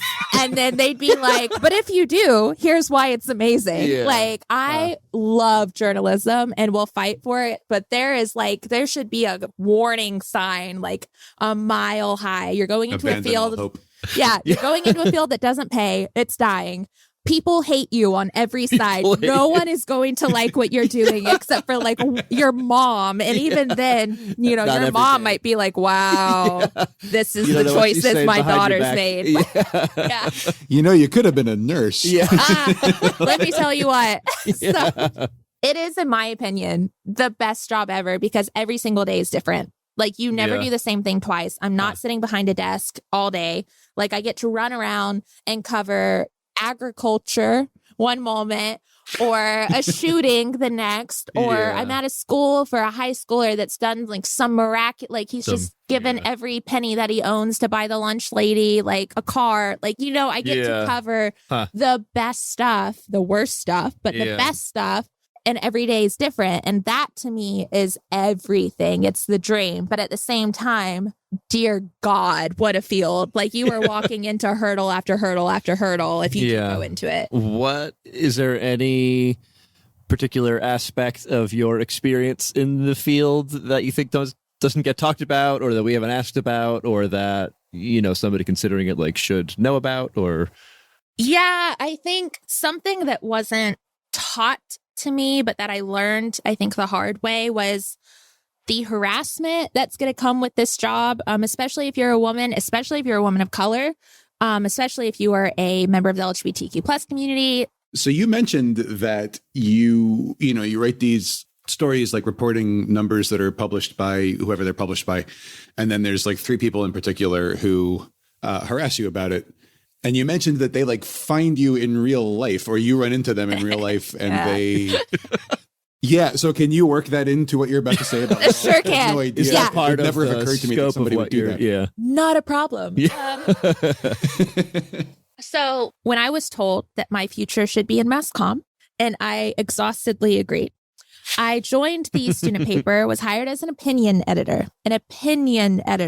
which meant the only thing that was being published with my name on it were opinions, which did not fill the general public with joy. So like you thought it would. My first introduction to journalism was me being cursed out by my coworker who was teaching me through verbal abuse how to do my job, and it worked. So I am not going to. I'm still proud of the compliment I got the next day. More proud than I would have been had I not had you worked for it. Yeah, verbally ripped me a new one the day before. Yeah. My name was being published to opinions that I had not fully thought out, because I was in a rush, because I had a deadline and was like, oh my God, this entire section lies on my back. And so I am this is a thought. Let's chase it. Opinion, column, go, print, publish. So I started receiving emails and they were not very nice. And then I started receiving DMs, to say the very least, and they were not swell. And then... Sorry, by DM you mean direct messages? Like DMs on Facebook, Twitter, Insta. Right. No, I didn't know if that was like if there was like a special meeting for that in journal. Another version of that. They found my messages. Okay. Well, they said Breanne Williams wrote this article, and then they're like, Breanne Williams, spelled weirdly. I can probably find her. So they found your actual personal. Oh yeah, not my work accounts. They were like, there she is, that middle school photo of her on Facebook. That must be her. So then they slid into DMs, and then I started getting phone calls to the office looking for me. And then These are, sorry, readers. are these people who disagree with you, or is it something else going on? No, Like that, it's just people who don't like what you said and they want to tell you about it. So it started with little stuff like that. But then this guy made a website. And on his website, he had a tab that was, he was like from North Carolina. I'm in Tampa, Florida, doing my job for a student newspaper, which granted it's been there for like 50 years. So it's, old. But he made a website for his own rantings, and a tab on it was dedicated for me. He was my biggest fan. And so he made posts at any article, any column, even my news articles, like my non-opinionated stuff, like my news articles that was like, we just spent X amount of money on body cameras for our police officers, or hey guys, they decided to stop putting so much salt in the pot pies, basic anything that my name was attached to. He would write a rebuttal to and put on this tab on his website. And I was so honored. I was like, there he is, my fan, my number one fan. He reads everything I write more than my own mother. Like this guy, he's great. But then there was, so that was like a funny one. I think he stopped what he started, like he still did it a little bit once I transitioned to a different paper, but he gave up after that. So I don't think the website's there anymore. I went looking for it the other day. Yeah. Wow. At this, on campus though, there was a guy that was like, he sent me really angry stuff on like DMs, but he was a student and I started seeing him at events. Like he would know that I was going to go to them and like be there and then like verbally accost me in public. And I was hot-headed and like, come at me, bro. Like, what are we doing? Like, so it became like on site at that point. I was like, all right, here he is. Like, and so, like that was a problem. And my advisor had to get involved and like, we figured it out. It was whatever. But then when I moved here in such a small, tight-knit town, an outsider coming in and telling them news, they were like, who is this girl? And then a community member outed me pretty early on into my reporting here. And to be clear, I've been out of the closet since I found out, like since I realized I was gay when I was 18.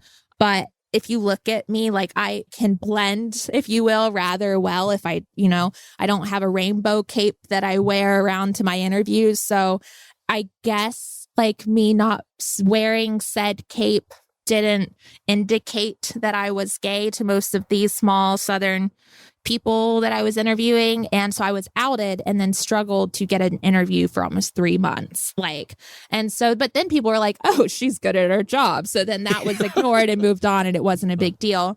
So wait, sorry. Can I, just to clarify, so the people would not do interviews with you because you'd been outed? Is that? Well, so here's the tricky situation with that. People will never on the record say that they're a bigot. So I was outed. I found out from the only other gay person that I knew in town because several community members had come to this other gay person to be like, is it true? And they were like, I'm not answering that question, but that's super awkward. So that's how I found out that word had started to spread. Like that perhaps, it was a thing, yeah. Perhaps there was a homosexual in their midst. They had to all be warned apparently. And then I was, then at that time is when the interviews dried up. Like right. Well, I was a community reporter. My whole job was to talk to like predominantly like older, influential people in town because they're the ones hosting all these events and having everything. And they were just real, oh, I'm sorry, darling, I'm real busy. I can't, and it was excuse after excuse. And I was like, yeah.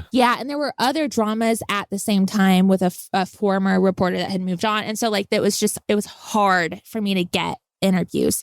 Luckily, however, there were some wonderful people here that completely ignored it and did not care and allowed me to write on them and what they were hosting. And so once I continued to write and be published and they were like, oh, well, the gay's staying and she's pretty good at her job. Like, I guess it's fine. Then they all ignored it and moved on. And I don't think word spread as far as I initially had feared because like there are still people to this day that'll be shocked when they find out that are like really big in town. And I'm like, looking at my jean jacket and my button up like boys shirt and my combat boots. And I'm like, what about this whole situation has eluded you all these years? But no, that was like that was a hurdle that I had to overcome. And thankfully my editors, when I came to them with the fear, I was very much concerned that I was going to be let go if I cannot produce stories. And they responded with passionate fury, not at me, at the situation, and were very supportive. And I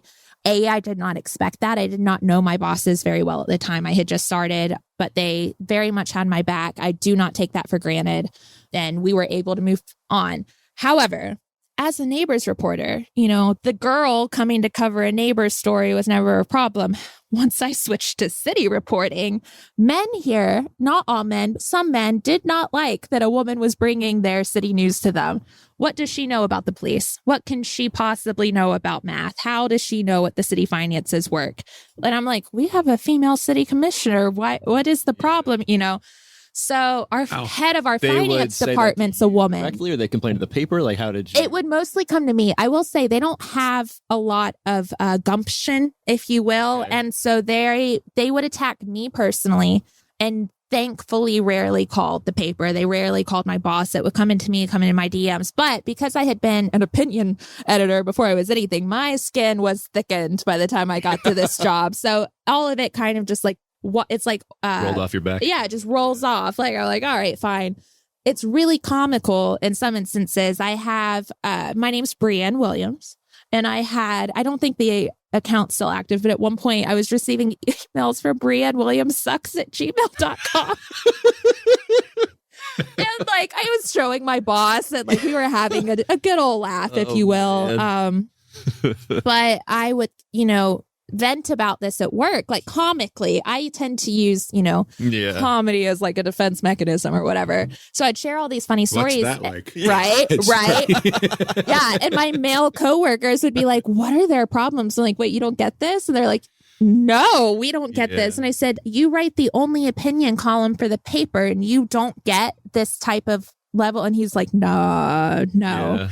And so that Can I ask you actually on that topic, because I had a question similar to the one that you're describing people having. Can you pause for a second and like just give us so I'm trying to visualize, and this is another question I want to ask you in a little bit anyway, but it's related to that. I'm trying to visualize that you show up for a meeting or an interview with some high-powered, presumably male person, in the story that you're mentioning. So you walk in and they say, hey, why didn't they send a man? Like, why do you think you can write about this? Is that... Okay, I will say the people who've worked for the city have been wonderful. I've never had a problem with them. It's always been a reader that read the story and is like, her facts can't be trusted. She's a girl. And I'm like, I thought that was a joke. Like, when people would warn me about that, I didn't think that would actually... It's 20. It was like 20. That's like a Parks and Rec kind of a thing. Like the oh my God, this is Pawnee sometimes, man. And I'm over here like, not sure what you want from me. People joke about it, but I don't think I expected to see it as much in the real world as I do. But it comes in all shapes, all forms, but it frequently is subtle. Like there are people, these funny stories I tell, they're the very blatant, obvious ones, but it comes in like subtle disses and subtle burns more than like an outright attack, if you will. But social media makes people brave. So if I am harassed, normally it's via email or social media because it's very rarely face to face. I don't want to be like, you're never going to have to deal with it face to face because you will. You absolutely will. Most of it's online though. And I feel like Gen Zers are pretty used to like online harassment. Like everybody has to deal with it if you have social media. So it just gets worse. So you just got to prepare for it. Like just brace for impact. Based off of all the conversations I've had, women have it more than men. They have the issue more than men. Women of color have it more than I. You know what? My white skin has given me so much privilege in this field. Even though I'm gay, I cannot fathom what the women of color in this industry have to go through because I have friends that are women of color in this industry. When we go out to brunch, the horror stories they tell, oh my God, I look like an idiot for complaining about anything after what they have to go through. So it's definitely like the privilege you have will get you further along than the person behind you who has less privilege. So anytime that you can like extend a helping hand to someone who has less privilege than you in your field, like please, for the love of God, do that. Like if my heterosexual male coworkers had not stood up for me, like would I have been able to transition as easy as I did into a city reporter job? I don't know. I know that they had my back and I saw evidence of them like supporting me vocally, verbally on social media. that helped a lot. And so it's definitely, there are hurdles you have to go through. I would never tell my mother some of the things that have, been sent to me. But it's something that you just don't let bother you and you move on.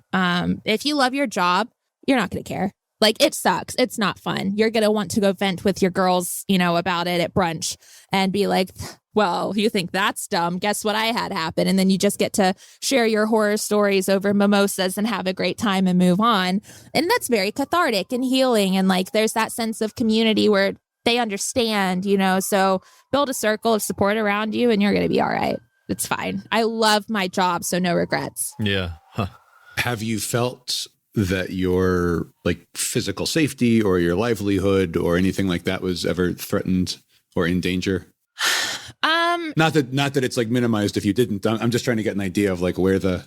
Yes, but not as frequently as I could have. Like in college, there was an incident where I was being followed and like they would show up when I was out on a date. And I'm like, how did you even... Like, yeah. I don't post, even though I'm like a journalist and a millennial and like have social media, I don't post on any of it. Like, so I use it mostly to look at other people's stuff. So I'm like, there's no way that they could have been able to track me. I have tracking off on all, and so I was just like, what is that? Yeah. Like, so that became a whole thing. We did handle it. When I moved here, there have been 2 different incidents where I have, one of which I didn't tell anyone and I should have, like looking back, but I'm very prideful as a person. And so I was like, this is fine. I can handle this, whatever. And looking back, like I should have told people. And luckily, like the incident resolved itself because that person ended up moving out of the state. So they're not even here anymore. And then the other incident was becoming more and more stressful. But my editor and then the owner, like everyone intervened and I have a really great relationship with the police department here because I cover them all the time. And so like we have each other's cell phone numbers and I know if I were to ever need help, I could reach out. And thankfully we respect we may not agree with everything each other does. They don't like everything I write. I don't like everything they do, but we give each other a fair shake. And there's enough respect there that if I were to need them, like I could probably bypass the traditional like calling 911 and instead just tell like the chief or the PIO like, hey, this is happening. What do you think I should do? I've not had to yet. Thankfully, some of my friends in the industry have. It depends on your beat. You'll have a higher chance of it with different beats. Covering crime is going to probably give you a little bit more of a sassy feedback than if you're covering, theater. Yeah. So it's definitely you give and take based off what you do, but not to the point to where I've ever been like sitting in my closet shaking, afraid and don't want to go to. It's been okay. I've been okay. So nothing crazy. But again, I'm a small town community, and then a small town city reporter. So if I were working in the big leagues, that might be different. Yeah, big city. It's honestly pretty shocking. I mean, I guess maybe it's not that shocking, but I felt shocked when you said it. That a person multiple states away would like the North Carolina guy. I think I'm still stuck on like how did that come to stalk happen? you whenever you fun times. Yeah. I like to picture them as people that are sitting in their mother's basement with the lights off, haven't bathed in a few days, just on the trending section of social media, typing in a word or whatever, and anything that pops up, they're like, that's whose life I'm going to make hell today. And they must like feel big and bad about it or something. I cannot fathom what benefit What's that the does. motivation? Like, what do you feel good about yourself after that? Like they must. So it sounds like from a practical advice to somebody entering into this field perspective, it sounds like from what you said, for the kind of the lowest level, just like annoying but not crossing that line thing. Yeah. You said have a group of friends who understand that you can communicate with. Beyond that, it seemed like you alluded to instances where you got like editors involved or other people to kind of, did you talk to other people who then reached out to this person and said, look, we're not going to like deal with you anymore? Like what was the resolution when it's short of calling a police officer, but a little bit past like just getting off your chest, when you mentioned people intervening or a thing getting resolved? Is there a certain person that you'd recommend somebody to go to, or is it kind of different, I think it's going to depend on the situation. Obviously, if it's like a low level, just annoyance, like having a support group like of people who understand is great. If it escalates, if it goes past that, I guess I'm wondering. Yeah, my personal opinion, and it's hard to broad brush it, but probably go to your immediate editor, whoever that is. If it's your probably somebody who has experience, maybe hearing talk about to sort of them thing, and then what to see do. what they recommend. And if it escalates up the chain, your paper needs to know. If you are a human being, that makes sense. You do not deserve to be harassed. If it crosses the line, and you are the only one that's going to know where that line is. If it crosses it, you got to tell somebody. You should tell somebody. Or that makes sense. I would never call the police before I had talked to my editor. Okay. Just because they have a right to know. I don't know that they could do anything about it, other than use their social influence around like town that before, and they might have an idea of what to do. Sure. I think with the incident that happened before, they had a higher standing in the community. And so they were able to, from what I understand, I didn't ask a lot of questions. It just was handled. From what I understand, I think they used their social influence to kind of, this person also was someone that was known in the community. And I think he was socially kind of bullied into stopping. Because his reputation was being People tarnished. were saying we're not going to be. It wasn't my reputation at that point because he was very much in the wrong. Yeah. That's kind of what I think happened based off of context clues. I was so busy doing other stuff, though, I did not have the time to, keep up to date with it. I was just... I'm too important to worry about this. I was like, I'm working 48 hours and it's Thursday. I got 3 more days of this crap. No. So, yeah. Wow. I don't know if that answered your question. No, I would work your way up, but you're going to know. Based off the situation, you'll know who... You need to go with someone you trust. If...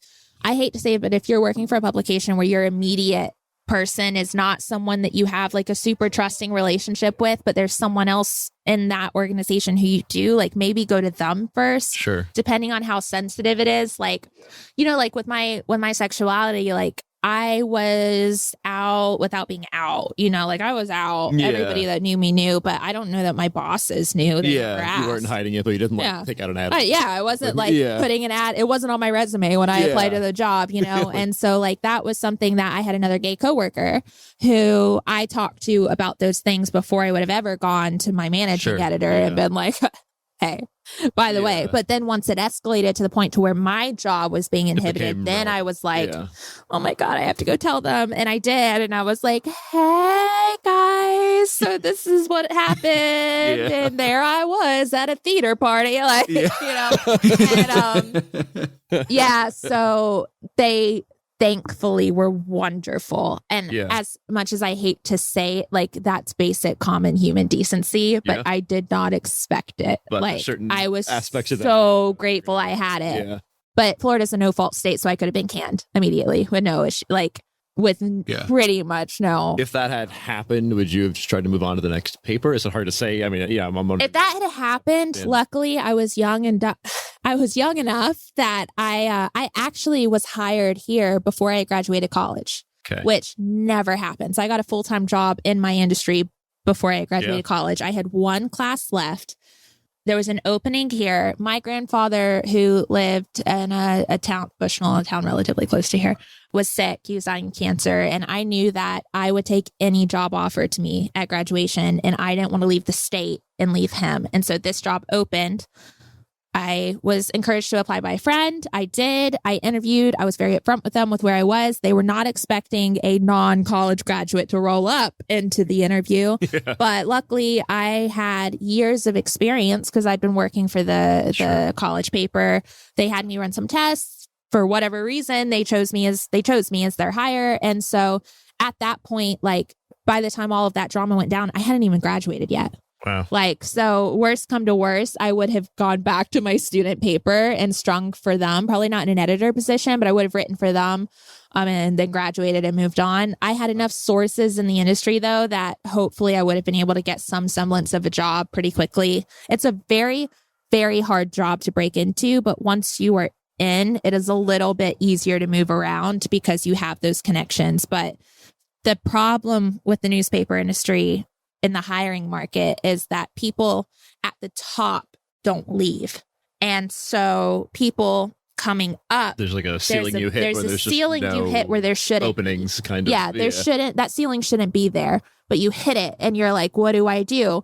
and your finances no longer make sense for where you are in your life. So they leave. They just leave the industry that they love to go into PR because they can't progress any further because these other people aren't leaving. And all the staffs are like, skeleton staffs at this point. So where there used to be a lot of room for growth, there isn't. And so then the people either abandon ship or they suffer, like doing the job that exhausts them with no pay, but that they love. And then people coming up, now they have a ceiling to hit that wasn't there, shouldn't be there. And so getting into the industry is extremely difficult. Once you get in, if you're okay. I don't want to be like you're great, but once you get in, you can move around it rather quickly. Yeah. I've had multiple job offers since being here that I would have had to had like worked my butt off to get before graduation. Like just being employed helps. Did you consider taking them or? I did. I don't necessarily believe in lateral moves. I have job security, which is something that very few journalists can say, and I don't take it for granted. I am in a town that has people that I love here, and I am close to all of my friends and a lot of my friends and people who I adore. So moving laterally and leaving that. It needed to be a bigger offer. It needed to be a bigger offer. Would I move for a bigger offer? Absolutely. Is there any bigger offers that are anywhere close to here? No. Like we are such an oversaturated market in Tampa Bay because we had 2 newspapers, multiple broadcast stations. Now the Trib's just gone. The Tampa Tribune is just gone. So there are a lot of people who have won way more awards than I have that have decades of experience that are unemployed and going for the same job that I am. And so it's extremely difficult to get higher level stuff, but not impossible. Do not think it's impossible. It absolutely is not. You can definitely move around, but you just have to fight for it. You have to really put the work in. Start early. If you can start getting your resume boosted while you're in college, do it. Work for your local student paper. Try to apply for internships out of the state. Like there are so many wonderful journalism internships. They love interns. You don't have to pay them or you pay them very little. They have an obsession with interns. If you can get an internship, you're golden. Yeah. Huh. Isn't there, I feel like I'm just going off of headlines that I've seen, and so this is not going to be accurate, but I'm vaguely aware that there's a movement away from the idea of an unpaid internship. It should be. Yeah, personally, I've never thought those were good. Yeah. Like if I would say that if you really love a field and there's no other option to get into it, then you got to make that call. But for me, just on principle, like I would never have a person do work for us and not pay them what that work was worth. Right. But I'm apparently in the minority in that opinion. So yeah, I've been sort of aware that internships as a thing are sort of coming under the microscope and becoming, I don't know if it's, I thought that there was legislation in place in somewhere. I don't know if it was national, some state or something, or maybe organizations are saying we're not doing this anymore or something. But is that still a thing in journalism as far as you know? It sounds like it is. Yeah, I mean, a lot of journalisms do paid internships. A lot of journalism outlets, whether it's paper or whatever, if you can get a paid internship, they still can pay you less than they would have to if they were hiring someone. So sure. I personally was not financially in a place where I could have taken an unpaid internship in college. Like I was working anywhere from 2 to 5 jobs while I was in college. There was no way I could have added an unpaid internship on top of that. If you can get a paid internship, do that. If you can't and there is an unpaid one available, it's a choice you have to make. That was not on the table for me. Most people that offer internships, though, pay. And if they don't, you might want to look at why. But if you can diverse... But even though they're paying, you're saying they would pay less than... you're not getting a salary. Yeah, no, you're definitely not going to be getting a salary for it. So like you'll probably have to have a second job in an internship. I don't know what your finances are. If you have scholarships, then a paid internship might be fine. Yeah, but like if you could work for a paper, your student paper, great. If you can intern at, the local NPR and then get radio experience, absolutely do that. If you can be an internship at a broadcast station, the more diverse your resume is in your field, the better you're going to look. I was under a very naive impression that if I rose through the ranks at my student paper, that would mean more than me taking a bunch of odd jobs at other locations because my title would be higher at the one. But then at the end of the day, my experience was less than, my colleagues that had jumped around and taken basic staff positions and internships at other locations, because they technically have a resume that's twice, if not 3 times as packed as mine is.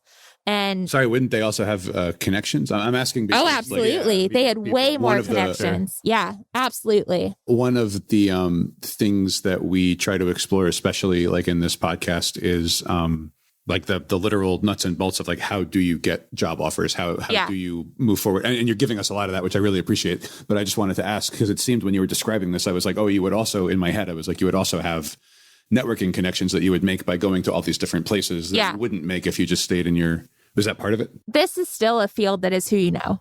I hate to be like that pessimistic, but if you have a journalism job and you know someone, you're 10 steps ahead of everybody else. So the more connections you have, the better.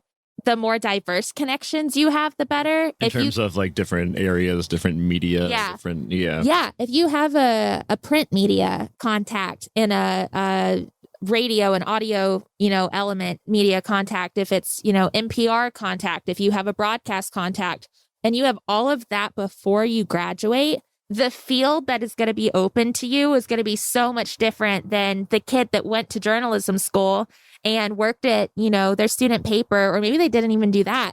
I was the only person that worked at a paper in my graduating class. Wow. Like, that was it. There were 2 people that worked for a digital sports thing. They both have jobs in sports journalism. None of the other news editorial, as far as I know, do. I could be wrong. I don't check up on everybody. But like, as far as I know, like, we were 10 steps ahead because we made an effort to work in our industry instead of just like at Papa John's. Like, if you can get a job in your industry, do it. Even if it means you have to pick up a second job to make ends meet. Like, it's better to suffer through like lack of sleep. To an extent, you do not need to completely overdo yourself. But if you can juggle both, because like legally you can't be overworked for one, so like I was only allowed so many hours at my paper. I was only allowed so many hours at, the retail store I worked at. So I was able to balance it out to make the normal hours of a full-time job by doing both. Well, I was going to say, I think one thing that I want to make clear to our listeners when we talk about, you say like, who is really important. Yeah. I think a lot of people, especially younger people, hear that and think, well, I don't know anybody. And then it makes them want to give up. But like, you can know more people. You know what I mean? Like, you can, like, what you're saying is like, you describe if you have this contact, that contact, and people think, well, I don't have any contacts. Well, I didn't either. That's how you get them. Exactly. Like, it's by doing this sort of thing, applying for these, I had hopefully no paid one in journalism. or just whatever it is. Like, it's that simple of like, that's how it starts. Like, how you get to know a person if you walk into a door or you fill out a form online or whatever it is to start to get involved with something. And maybe that one doesn't pan out and you try another one. But like, if you're listening to this and thinking, I'll never get into whether it's journalism or something else because I don't know anybody, you can know more people. Like, plus, it's expected. What are your professors there for if not to act? If you find a professor that you're like really vibing with and you're like, oh my God, I'm obsessed with them, buy them coffee. Keep showing up at their office hours just to like talk. Like, it doesn't even have to be about, they're going to be relieved that you're not there to complain about an assignment. If you just show up and are like, what was it like working in your job? Like, build those relationships.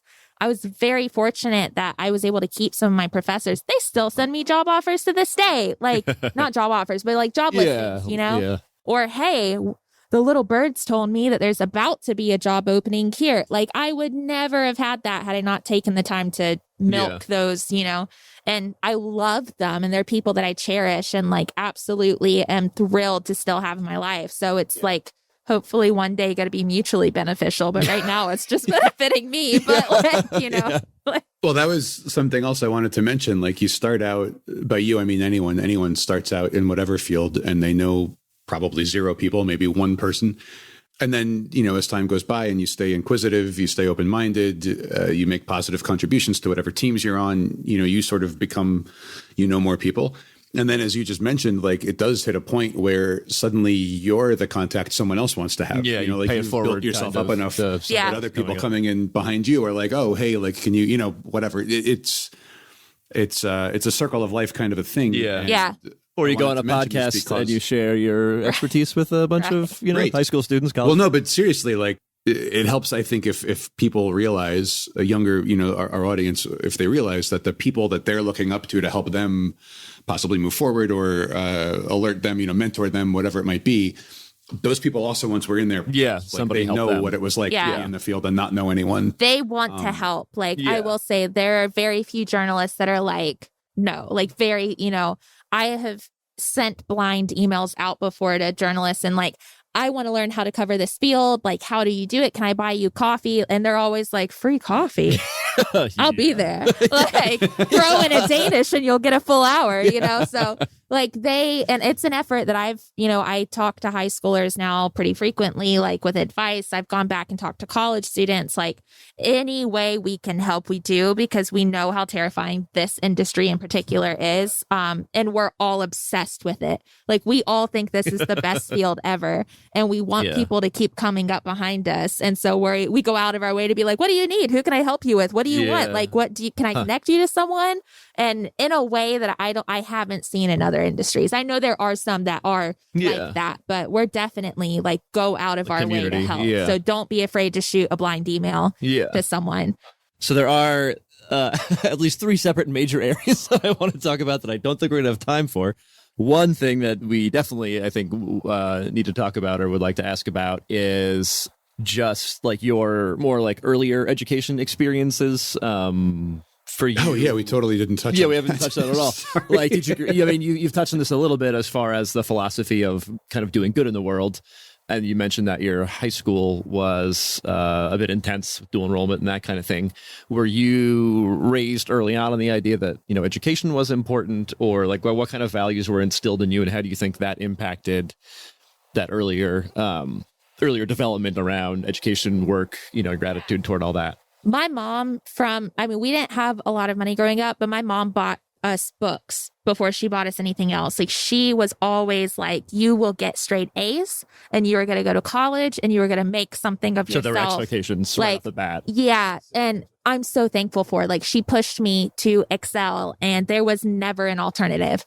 I was an honor student and involved in all kinds of stuff. And so for me, it was more, how far can I go? Am I going to go get my master's? Am I going to go get my doctorate in journalism? You don't need it unless you want to teach. The only reason a journalist needs to go get a master's degree is if they want to become a professor. Yeah. Or they want to, for some reason, just get extra.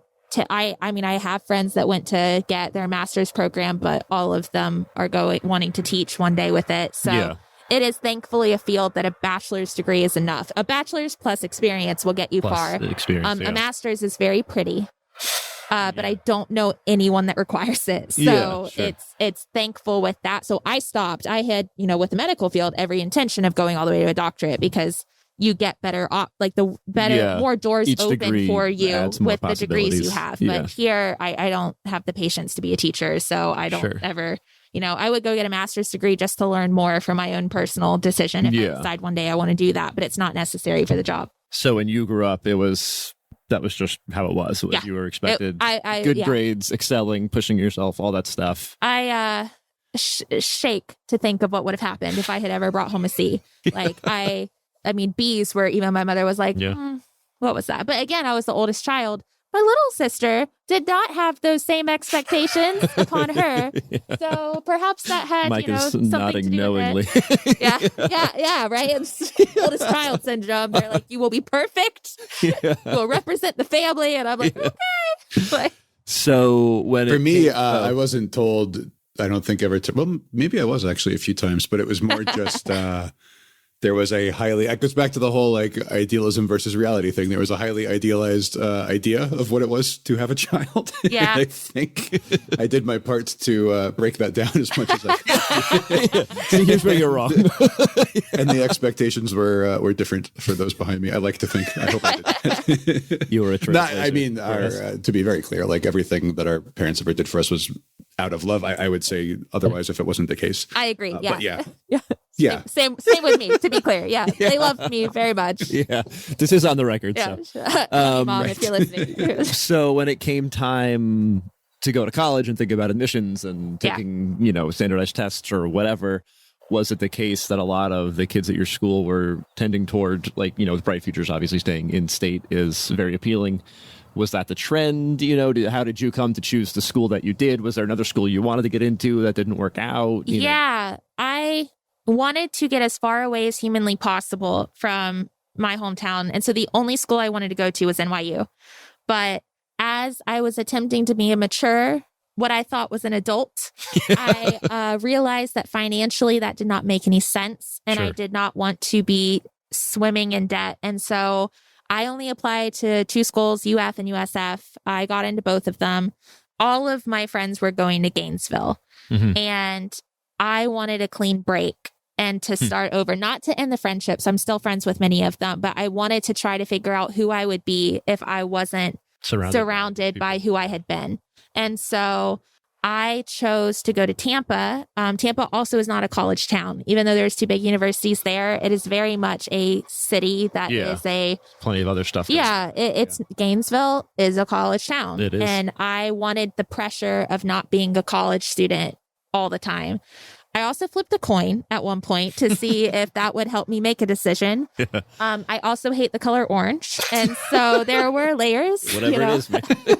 No, but USF had a fantastic nursing program. And they had, if I could score high enough on the ACT, I could be admitted with, I forget what they call it, but basically I would be guaranteed to have acceptance into their nursing program. Okay, cool. If I had a high enough level on the ACT and then could hit a certain grades in my early years of college. Okay, sure. So I would not have to compete for a spot. And so I bought a bunch of study books. My friends and I had study sessions. I didn't take the SAT. I don't think any of us did. But we studied our butts off for the ACT. Is that what it's called? ACT. Yeah.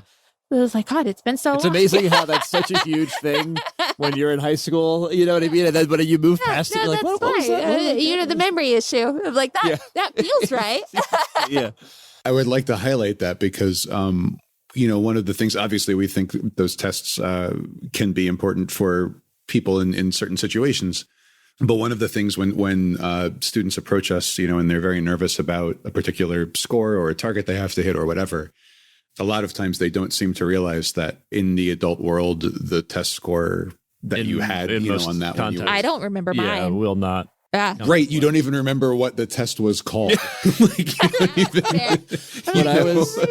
I wanted to point that out to anyone who might be listening. When I was along the same lines, when I was still living in Gainesville, but I had graduated, still there for a few years, I ran into a kid who I had a class with. We were friendly, but not close friends. I hadn't talked to him in a long time, but it was good to see him, talk to him, find out what he'd been up to. And he was like, yeah, I majored in Russian and I ended up doing this and this and this. And I was like, oh, in my head, I was kind of thinking as he was talking, oh, that's cool. Russian, that really seems interesting. That. I majored in Russian. I realized I'd forgotten that was what my major was until I ran into this other kid who was in the classes with me. It was only 2 years later. It ended up for me not being the focus of my life. It was really interesting. Yeah. I mean, I learned a ton of stuff. Clearly. For us, clearly, yeah. But it went from being the focus of what you're thinking about, for a few years to just, it's not I didn't get a job directly related to that. And life comes at you. But it was the weirdest moment where I was like, oh, I did that myself too. It's crazy what matters so much. My own past. At the time. And then 3, 5, 10 years later. Things shift. I was so stressed out about it. And there are, it's worth noting, of course, and we've interviewed people for whom this was true. There are certainly career paths and ways that your life can turn out where these things do matter quite a bit more than absolutely. But for you would be able to remember what you got. More people than you if think you went down those paths, but not everyone does, and you don't have to. So it sounds like for you, the college admissions, test prep, etc. experience was fairly straightforward. Like you said, it was 2 schools you applied to. Yeah, you had reasons to go for the one over the other. We prepped. We decided as a group, we are a bunch of sheep and we're following each other. Yeah. We were we're all taking the ACT, and we all nodded, and they were like, we're all going to study. Yeah, we're all going to take the test on the same day. Absolutely. So we studied. Was there...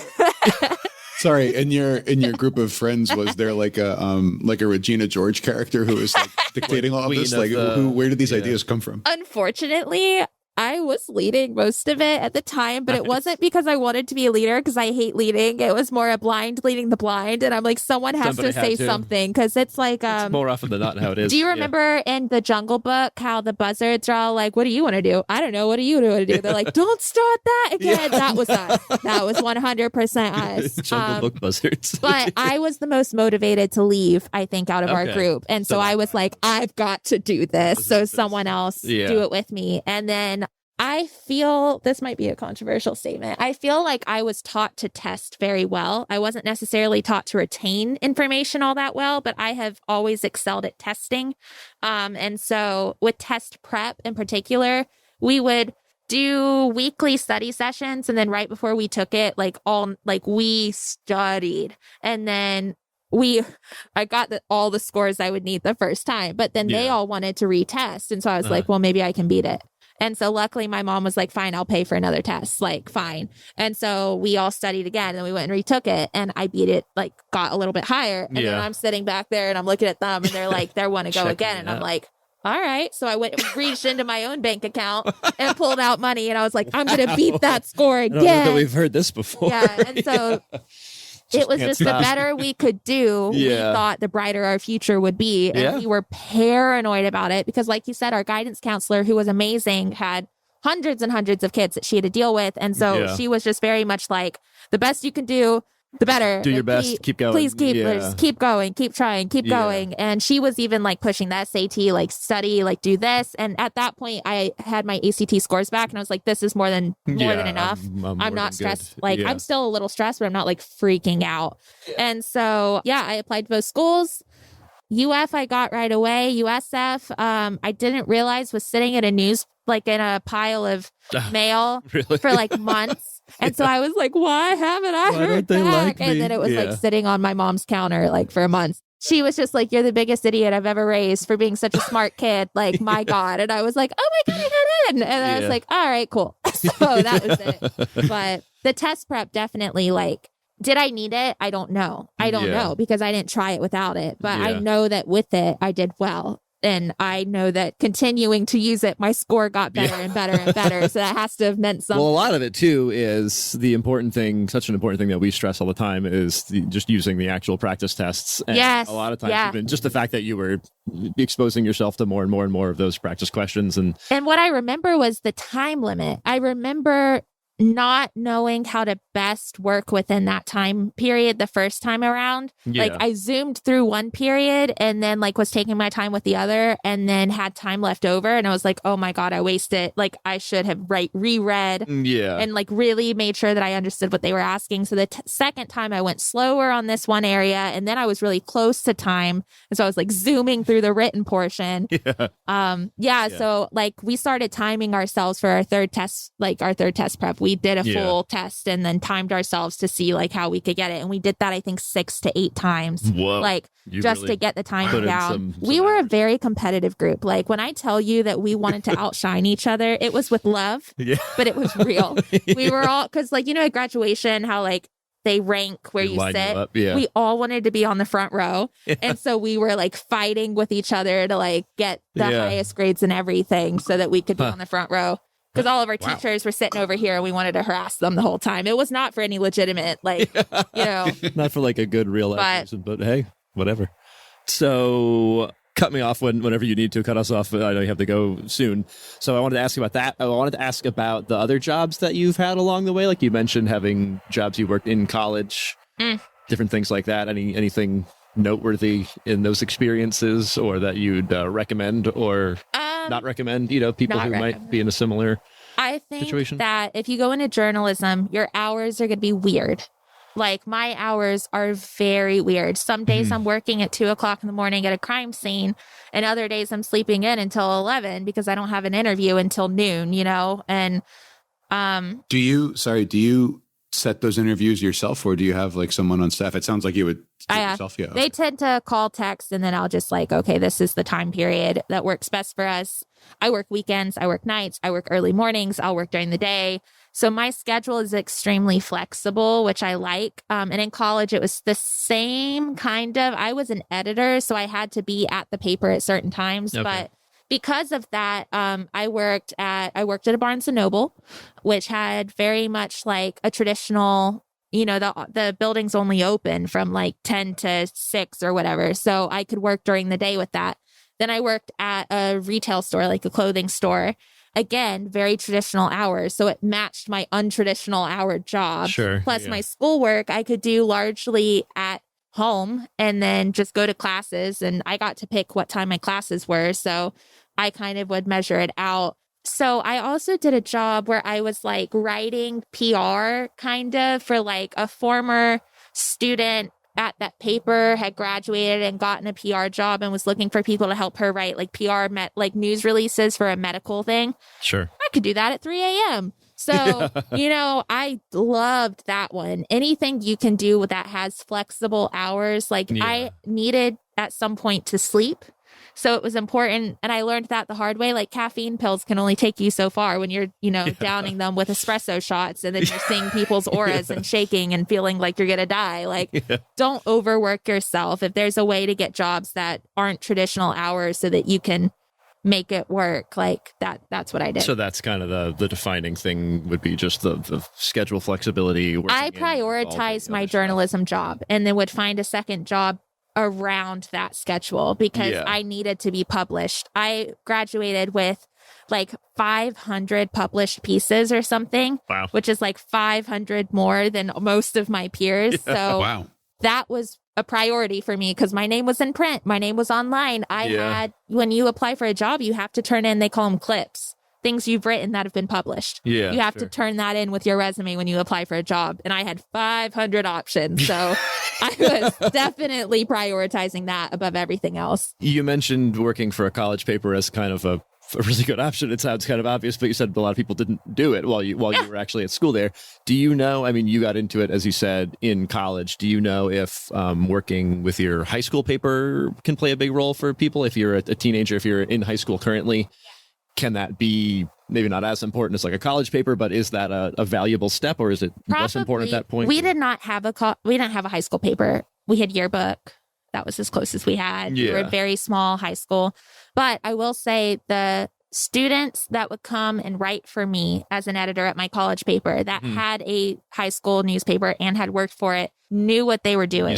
They may not have known everything, but they had that foundational knowledge that made them go from being a staff writer to an editor, so much faster, which meant when they showed up to a journalism class, they knew what they were doing. If you can get that kind of foundational skill set kind of out of the way before you ever show up to a class, you are going to be so far ahead of your peers that your assignments are only going to take you a few hours rather than 3 days because you're going to know what to do. So then you don't have to waste as much time doing it. You can go do your job.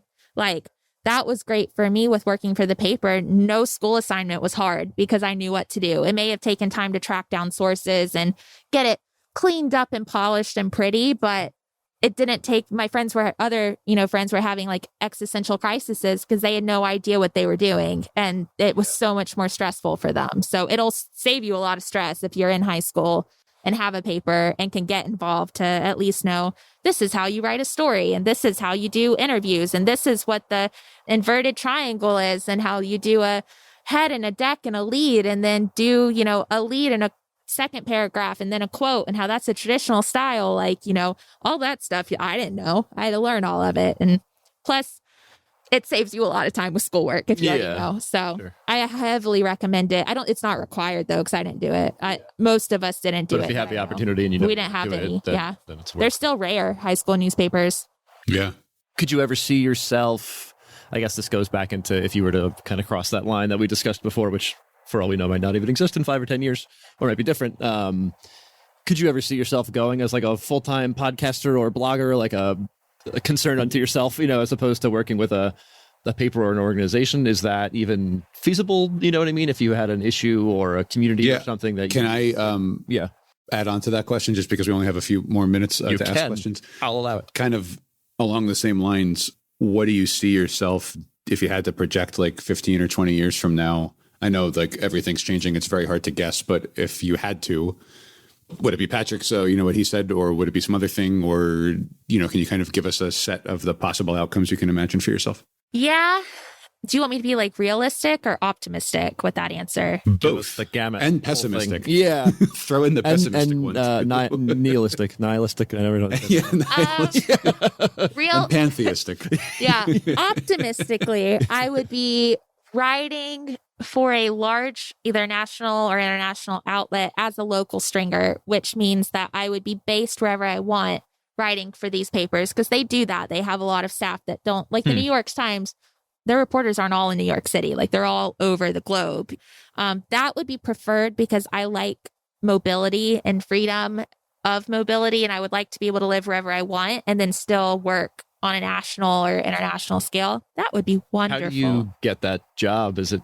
So the way you get that job is you find the beat you want to build your career in, and then take as many jobs as you have to become an expert in that field. Get a high enough profile, basically. Yeah. And once your name is recognized among and I will tell you what, reporters remember other reporters' names. They know who you are. I have had reporters that live out of state bump into me at something like a journalism thing, and they know who I am. And I'm like, cool. Oh, that's terrifying. What did you read? I'm so sorry if it offended your like perfect eyes and you're like almost Tolkien wisdom with the pen. Like, once you become a name that is recognized, you can then see a job opening that when you look at it'll be like New York Times education reporter. I don't know why I keep using that, education reporter, and then it'll have location. And the location may not be New York. It may be somewhere else, any place, and it could say remote. It could be, you can work. I will say 2020 has changed the game with where you're allowed to work. Like so many people now are saying it's a remote job, and it would not have been before. So there's a better chance that in the future going forward, you can have more freedom with like, I could live here and work for a company in California. Like, that is not something that traditionally is a thing, and it might be. So like that would be ideal. Pessimistic would be a blog, because that makes me want to throw up. Just like the monetization kind of headache, or I mean, like the anxiety that just rises through me. Not that I hate bloggers, because I don't, but if you run a blog, you should be writing about like Disney World or like, you feel like it shouldn't, doesn't feel right to you for a news outlet. Not for a news outlet. I struggle very great. The only blog that I think could work for a news angle is if you had the connections you would need in an industry to then leave your paper and still get them to work with you. So you're still getting big enough reputable sources for your blog. But then why wouldn't you be working for a paper? Yeah. Like what happened that you had to leave the paper? So that's why I'm like, I would be very stressed out if I looked into a crystal ball and 20 years down the road, it was like, you're working for a blog. And I'm like, oh no, like that probably means I screwed up somewhere along the way. Yeah, realistically, most journalists end up in PR. It just happens. Journalists are really good at PR because we know how to write. We know what AP style is, and we know how to write so other journalists will want what you're offering. Yeah. It's something that like it could happen anytime. Like I would hate to be like 20 years from now, like it could happen. It could happen anytime that someone would probably reach out to you think, or you think you would maybe initiate that? I think it would depend. If a colleague had switched to PR and then had an opening, and I could see that happening. Sure. Otherwise, I would probably have to apply for it.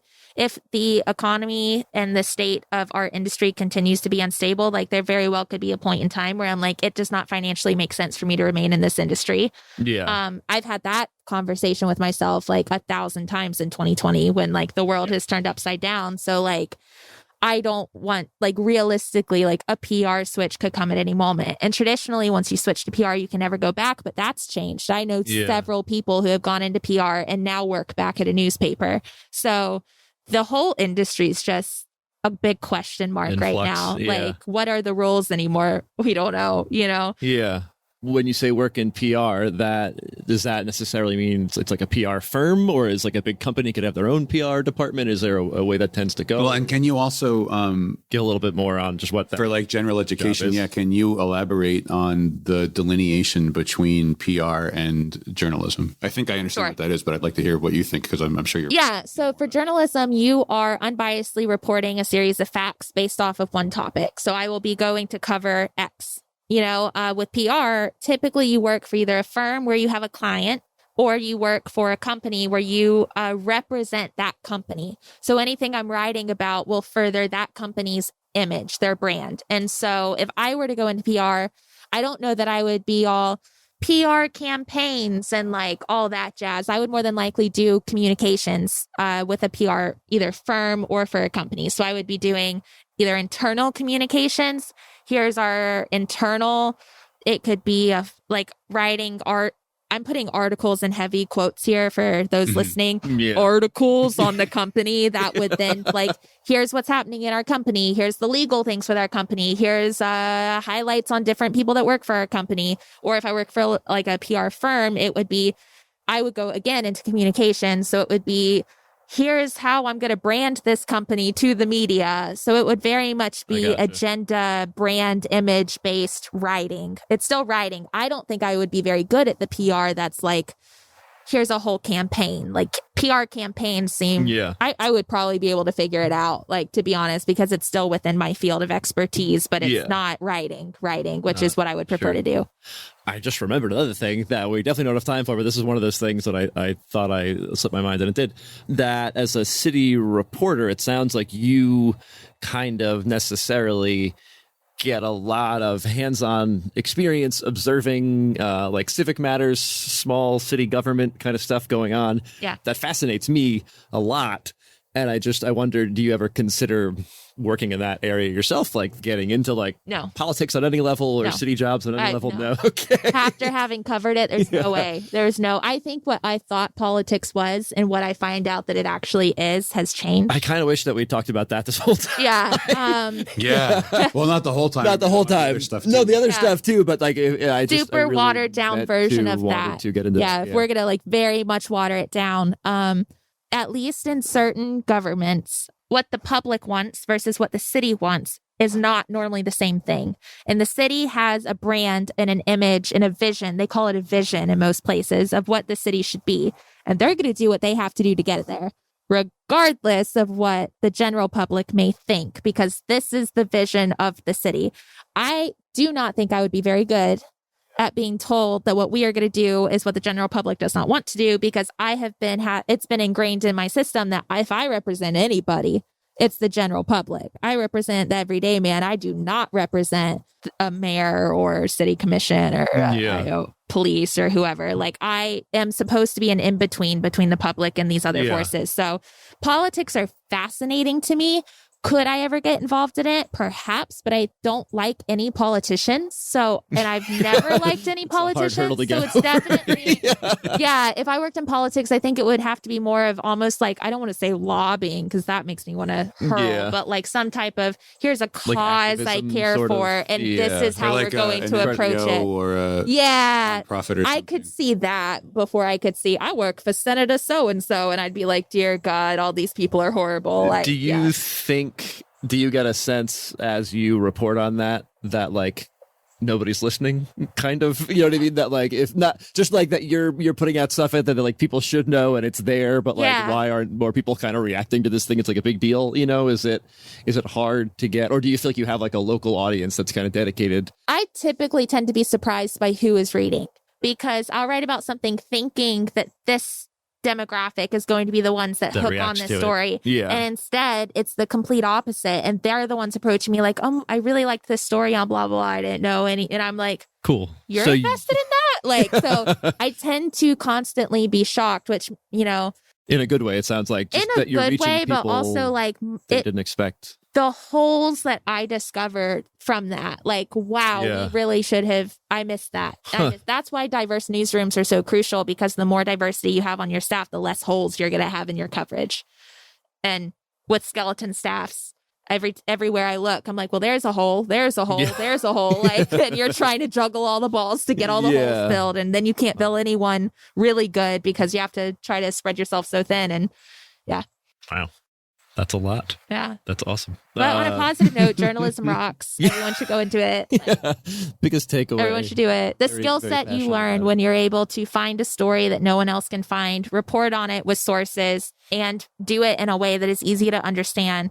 It is endless how you can use that skill set. Like you can go on to almost any other field with this skill set and excel because you understand how to talk to people, how to listen, which is so hard. Like that is the one thing I wish more people knew how to do, was actually genuinely listen to someone and hear what they're saying and not what you think they're saying. What you expect. Yeah. And then be able to put all of these different opinions together and find the blob of truth at the bottom, you know? So 10 out of 10 recommend, but my God, hurdle. You got to jump. You got to be willing to, you know, have a little, you know, thick skin and something. Yeah. Don't take anything too personal, because then you're going to want to cry all the time. So, well, something that's come up over and over again in these interviews is being able to communicate with people. Yeah. It's kind of like the top skill or one of the top 2 or 3 skills in pretty much any field, even fields that you wouldn't automatically think that was so important. And connecting with people, like having people that you know, like you said, you just by participating in the community, you end up with these connections, these people you can reach out to, you know, with questions, or that might reach out to you or whatever. But the communication and the connections, it sounds like you said, I mean, you just literally said that was a big benefit takeaway in that field, and how that can apply in so many places. And we've absolutely encountered that time and again in all different areas. I would like to add on to that because, you know, I think a lot of, for us, I think all 3 of us are relatively outgoing and or reasonably able to fake it when necessary. And I think that we can, which is kind of the same thing, honestly. We can make it work. The same thing, Make it till you make it, right? Yes. Right. But not everyone feels that way. I know that, and it's not the case that for my whole life, I certainly didn't always feel that way.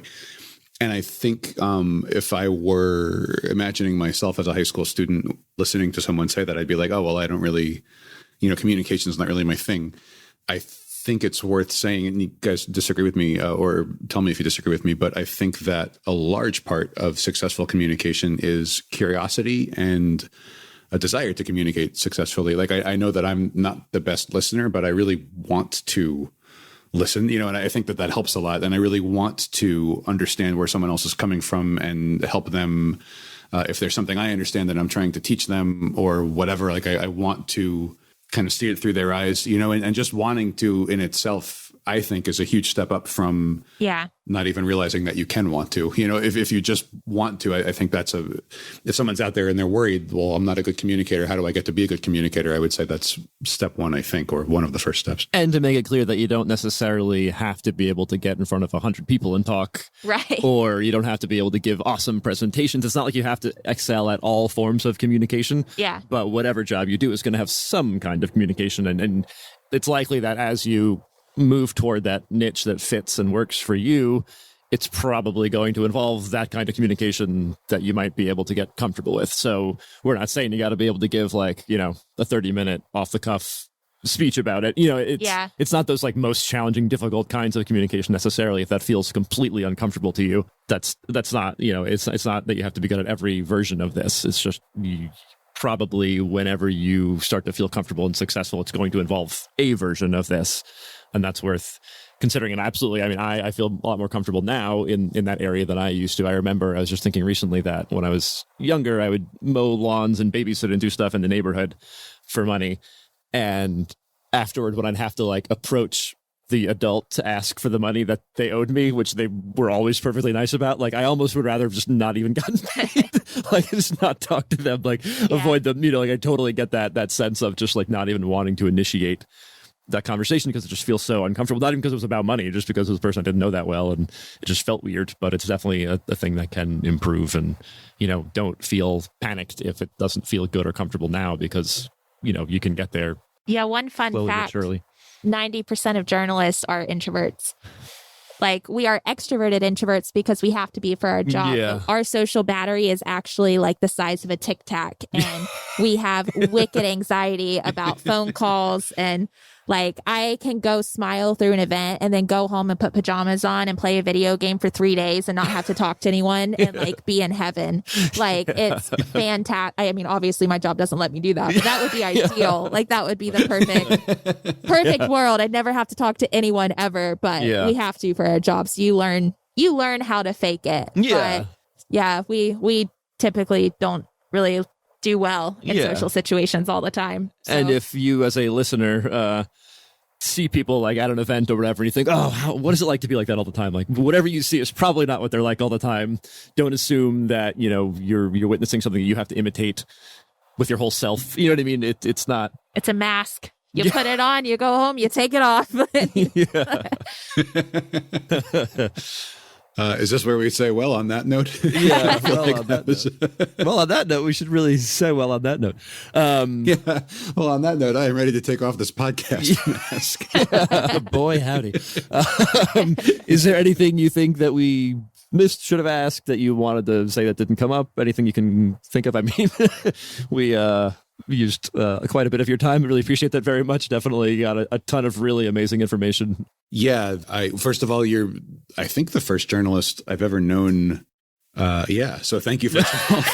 Not that we would have had like a whole bunch of other. I mean, I know other journalists, but like the first one that I've ever been consciously like, oh, this is this is someone I can ask about this field. Yeah. So thank you. and I really appreciate your willingness to speak openly and directly about the challenges in the industry, your own personal experience, all of that stuff. I really think and hope that there will be listeners who will benefit greatly from having heard that. So thank you very much for that. And then, also whatever other things you feel like you would like to touch on that we haven't touched on, if there are any things you can think of. No, just thanks for having me on. And I genuinely hope I did not scare anyone away, because it is the best field ever. It is just a little stressful at times. I think you got that across. Absolutely. Yeah. I think also if someone, this kind of feels to me like a calling. And when a field is like that, like there are so many others, medicine, education, anything, if you view it in a certain way, can certainly be a calling like that. If that is your calling, I almost feel like you want as much of an in the trenches view of what that's like as possible. It's not going to dissuade you because you want to do it. Like it's what you feel like you have to do. It's how you feel like you're going to contribute to the world. So I think I certainly hear where you're coming from. I don't think you need to worry that you scared anybody away. Okay, good. Or if you did, then maybe I think people are for the best. Yeah. Otherwise, they'll be like 40 years old and be like, that Breanne Williams, she took my dream from me. Yeah, exactly. I was going to go in. It could have been somebody. If so, I was going to be a war slide into my correspondent. DM. And Breanne mentioned. Cool. Thanks again very much. Yeah, honestly, it's no small thing that you gave this much of your time. Like we definitely appreciate it. Yeah.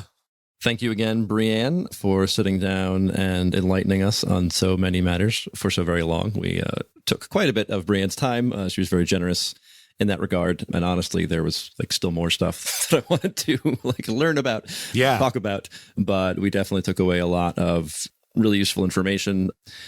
Journalism feels like one of those areas that's just had extra challenges, I guess, with newspapers and the internet and blogging, as we talked about it a few times.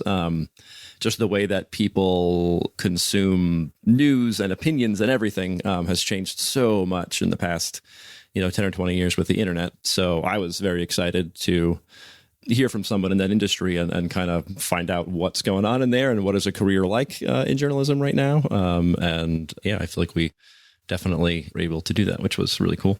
Yeah. And this is probably, of all the interviews we've done, this was the one where when I walked away, I had the most like regret that I kept realizing things I wanted to ask about or get her experience with.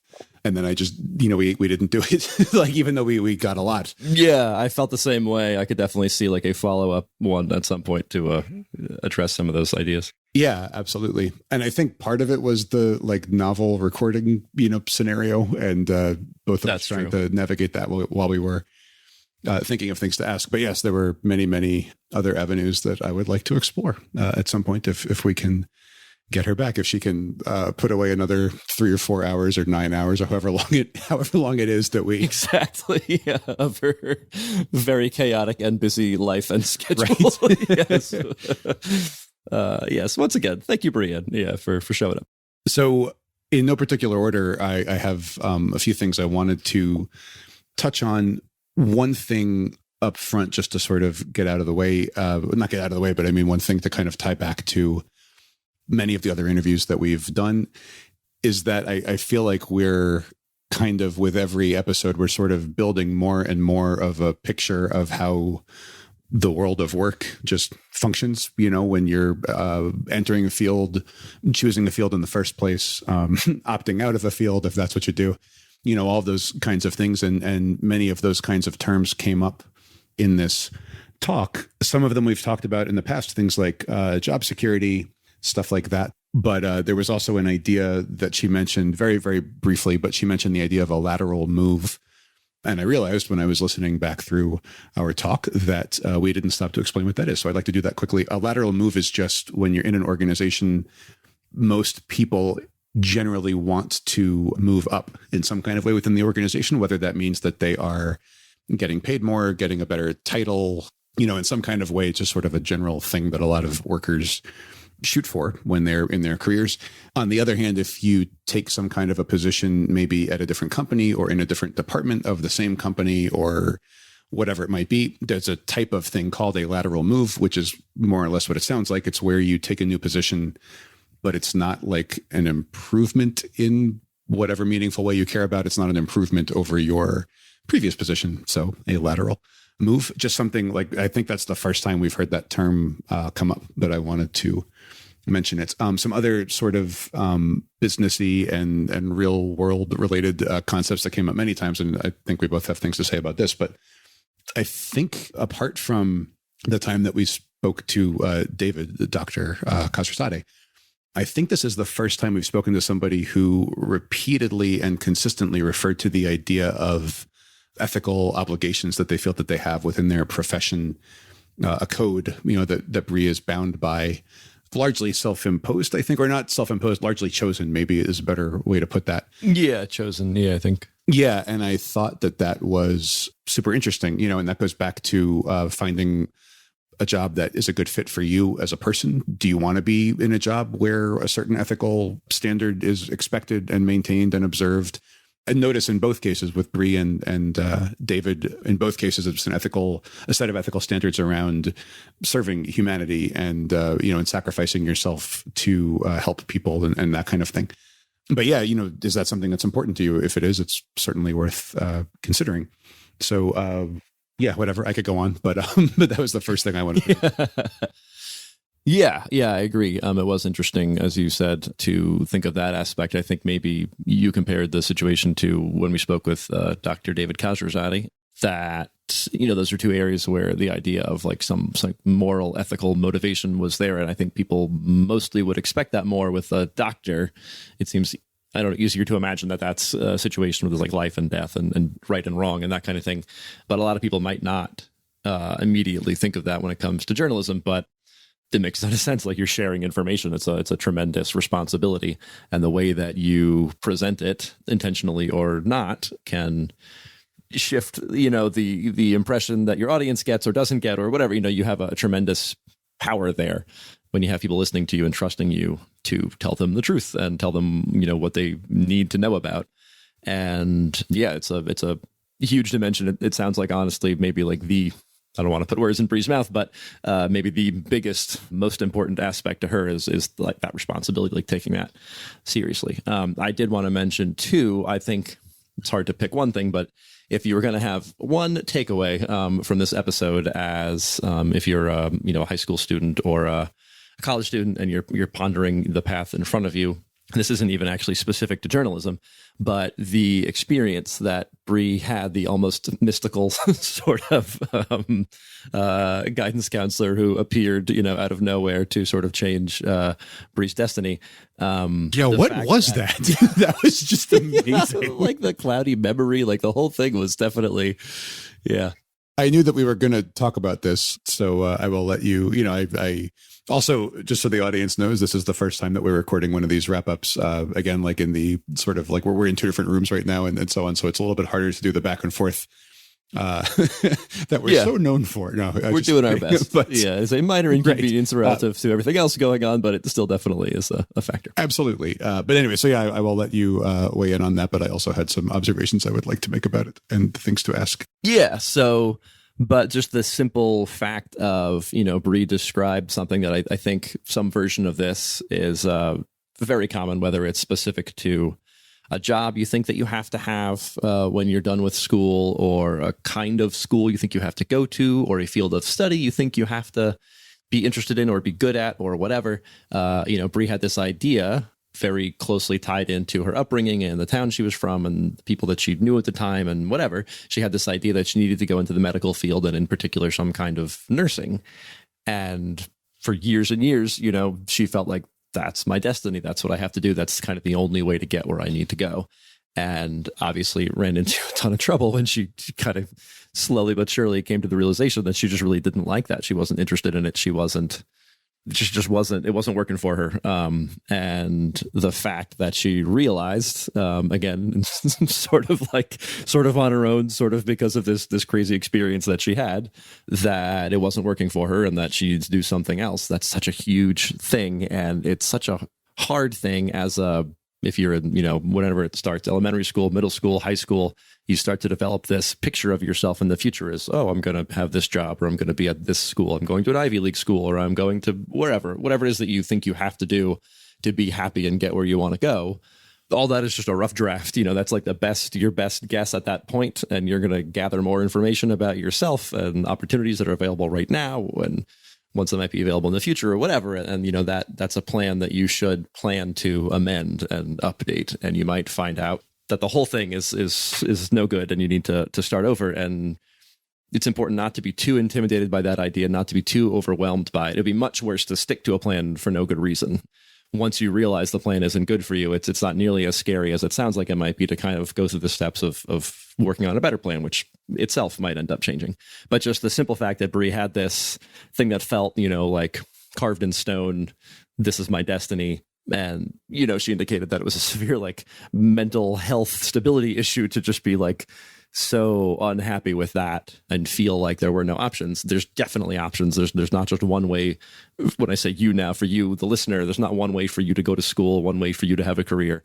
There's a lot of ways. And, you should expect that whatever plan you have, some part of it is going to be different. And that's not something that should be intimidating. That is almost universal. I mean, it might be universal. Maybe every person that I can think of, certainly that I know, who has gone through school and education and started a career and everything, and there's always some big thing that's not what you think, that's not what you pictured. So it was great to hear an example of that, and I hope that resonates with our audience, and that's something that that you guys keep in mind, as you move forward. This is going to sound very weird coming from me, but something that I wanted to say. I can't wait. Yeah. To partly echo what you said, but also put a counter up against it, I guess. Okay. And the reason it's going to sound weird for me is that, as I mentioned in this interview, I dropped out of law school, and it would not be accurate to say that I always challenged myself as much as possible academically, even before law school. I mean, I went to IB and AP and all those kinds of things. I have a lot of high school and college honorifics and stuff like that for whatever that's worth. But I know that there were a lot of times I could have not even worked harder, just taken on more challenges. Anyway, even though that's my backstory, I want to make it clear, and I think, Patrick, you would agree with this, we're not saying that as soon as something becomes difficult, you should go do a different thing.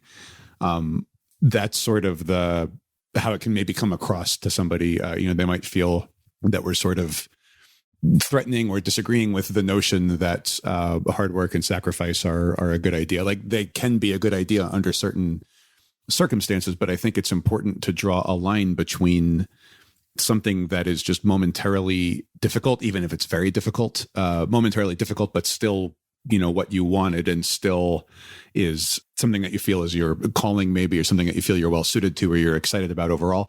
That's one type of situation. And I don't think either of us or Bree herself would say, in that case, then you should stop doing it. No.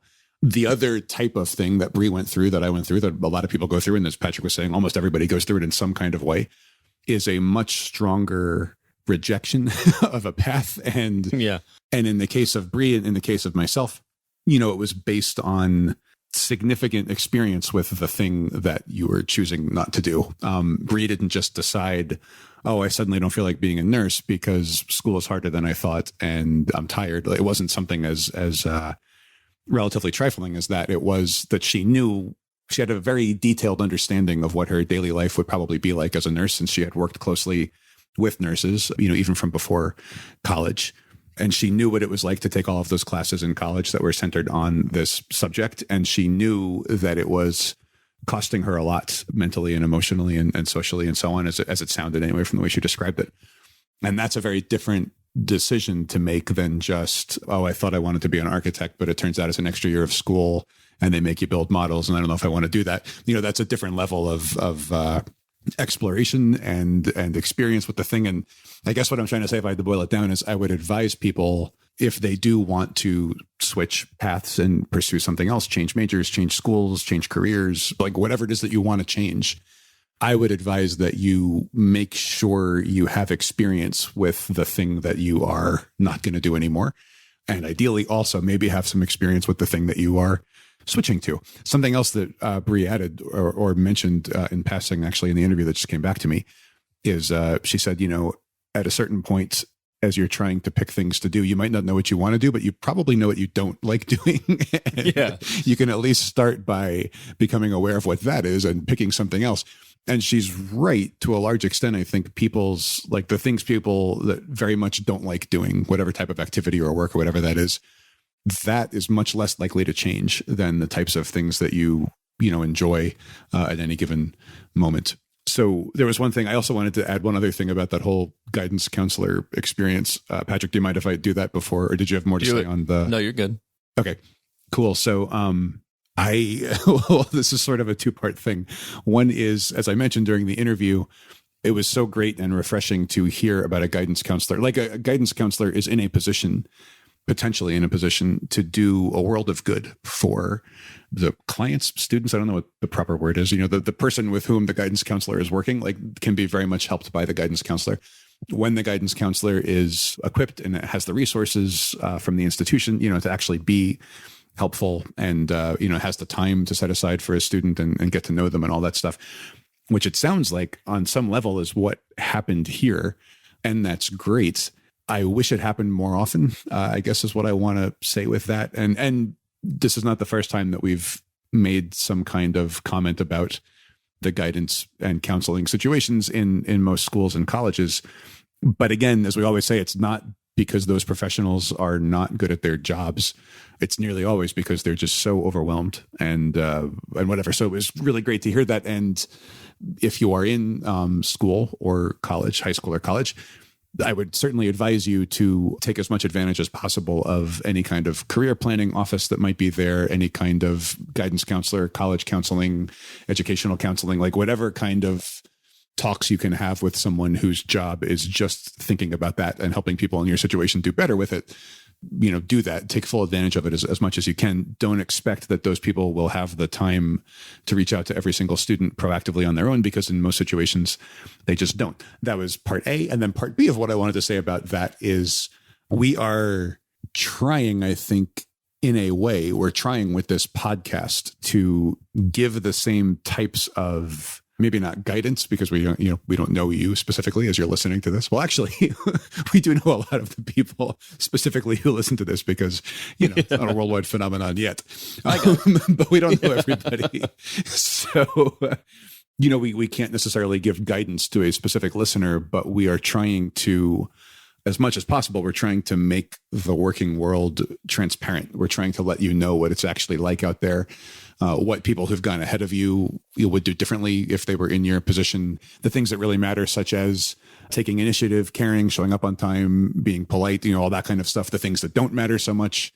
So we are trying to do that, and the world of work and the vast array of adult experiences that are out there. It's not something that can be condensed down in a meaningful way to just a 30-minute talk or whatever, or we would do that. It's a thing where we really need to talk to people from a whole bunch of different backgrounds and people who are very, very kind to volunteer their time and expertise and their insight, and just sort of pull out what did that person go through, and what are the lessons that can be learned from that for the listener? So I'm not going to say that it's exactly the same as being a guidance counselor, because of course it isn't, but just to give you as a listener an idea, like that is ultimately the type of benefit that we're trying to bring to you, is to have those kinds of conversations with caring, insightful, experienced adults who can shed light on what choices might be before you.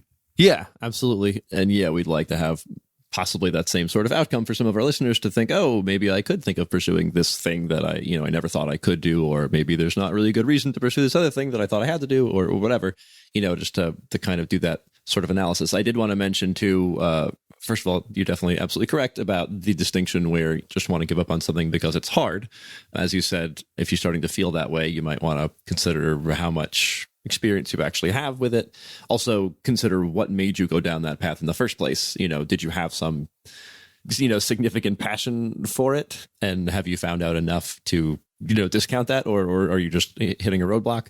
And I would say the kind of feeling we're talking about that Bree seems to have experienced, and that I think Mike experienced, and again, don't want to put words in either of your mouths, but it's more of a feeling of being kind of like doomed and like joyless. Like, I don't mean to laugh, but I mean, it's like, it's an extreme feeling, you know what I mean? It's not just, no, yeah, this is difficult. It's like, what hope do I have? You know what I mean? I just have to do this thing, and I hate it, and life is awful. And I also don't want to put words in Bree's mouth or my own, but, she said at one point, like, that guidance counselor saved my life. And if you've ever been in that situation, you know exactly what she means by that. And that's a very real, so if that's the kind of level that you legitimately feel yourself to be at. So not just, or maybe don't let it get that far.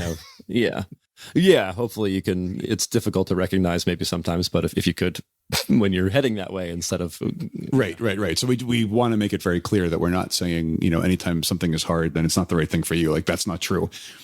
I guess what I'm saying is, if it's ever hard for you in this kind of way, you'll know, you'll remember that you heard us talk about this. Yeah, exactly. There is a version of it being hard that crosses a line, where it becomes something that's unhealthy and maybe just not for you. And there's no shame in walking away from that. And actually, to tie it back to David's episode again, the doctor we spoke with in the second episode, he described real challenges that he went through academically and med school and everything. And for him, he knew he had this passion, he had this driving. It was more like an invigorating sort of challenge instead of like a despairing kind of challenge, and Bree even mentioned a few things that she did that she felt like she was good at, you know what I mean, when in the nursing context.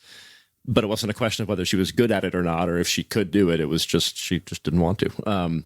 And also, again, another note to build really quick on the point you made about guidance counselors. I think another big issue too is, certainly for myself, when I was in that position, and I think a lot of students, you don't really realize how useful that can be. And you don't really realize as a student, I think very often, like, that it's okay to take the initiative. And to me, any interaction I ever had with a guidance counselor felt very perfunctory, and that could very well have been on me. It's just like, oh, well, you go to this meeting because you have to, and they say, how are you doing? And you say, well, fine, math's a little hard. They say, okay, we'll do a little bit, and then you walk out, like, you don't expect it to be like a meaningful, useful conversation, you know what I mean? But if you go into it thinking like, so I'm laughing too, because it's sad, but that's what it was for me too. Like, and that's, oh, absolutely, generally speaking, from what we hear, that's how it goes. And I'm sure guidance counselors, many of them, would love to have students kind of engage more, you know what I mean? And it's a weird kind of relationship, I feel like, because, the guidance counselor almost certainly would love to have more time, more resources to be able to reach out to really get through to the different kids. And then the kids probably don't really realize, how useful that can be.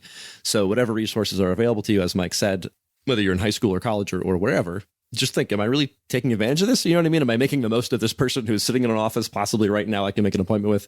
Even if you feel like you're totally good with the path you're on, why not do it? If you can make an appointment, why not sit in and say, hey, here's where I am right now.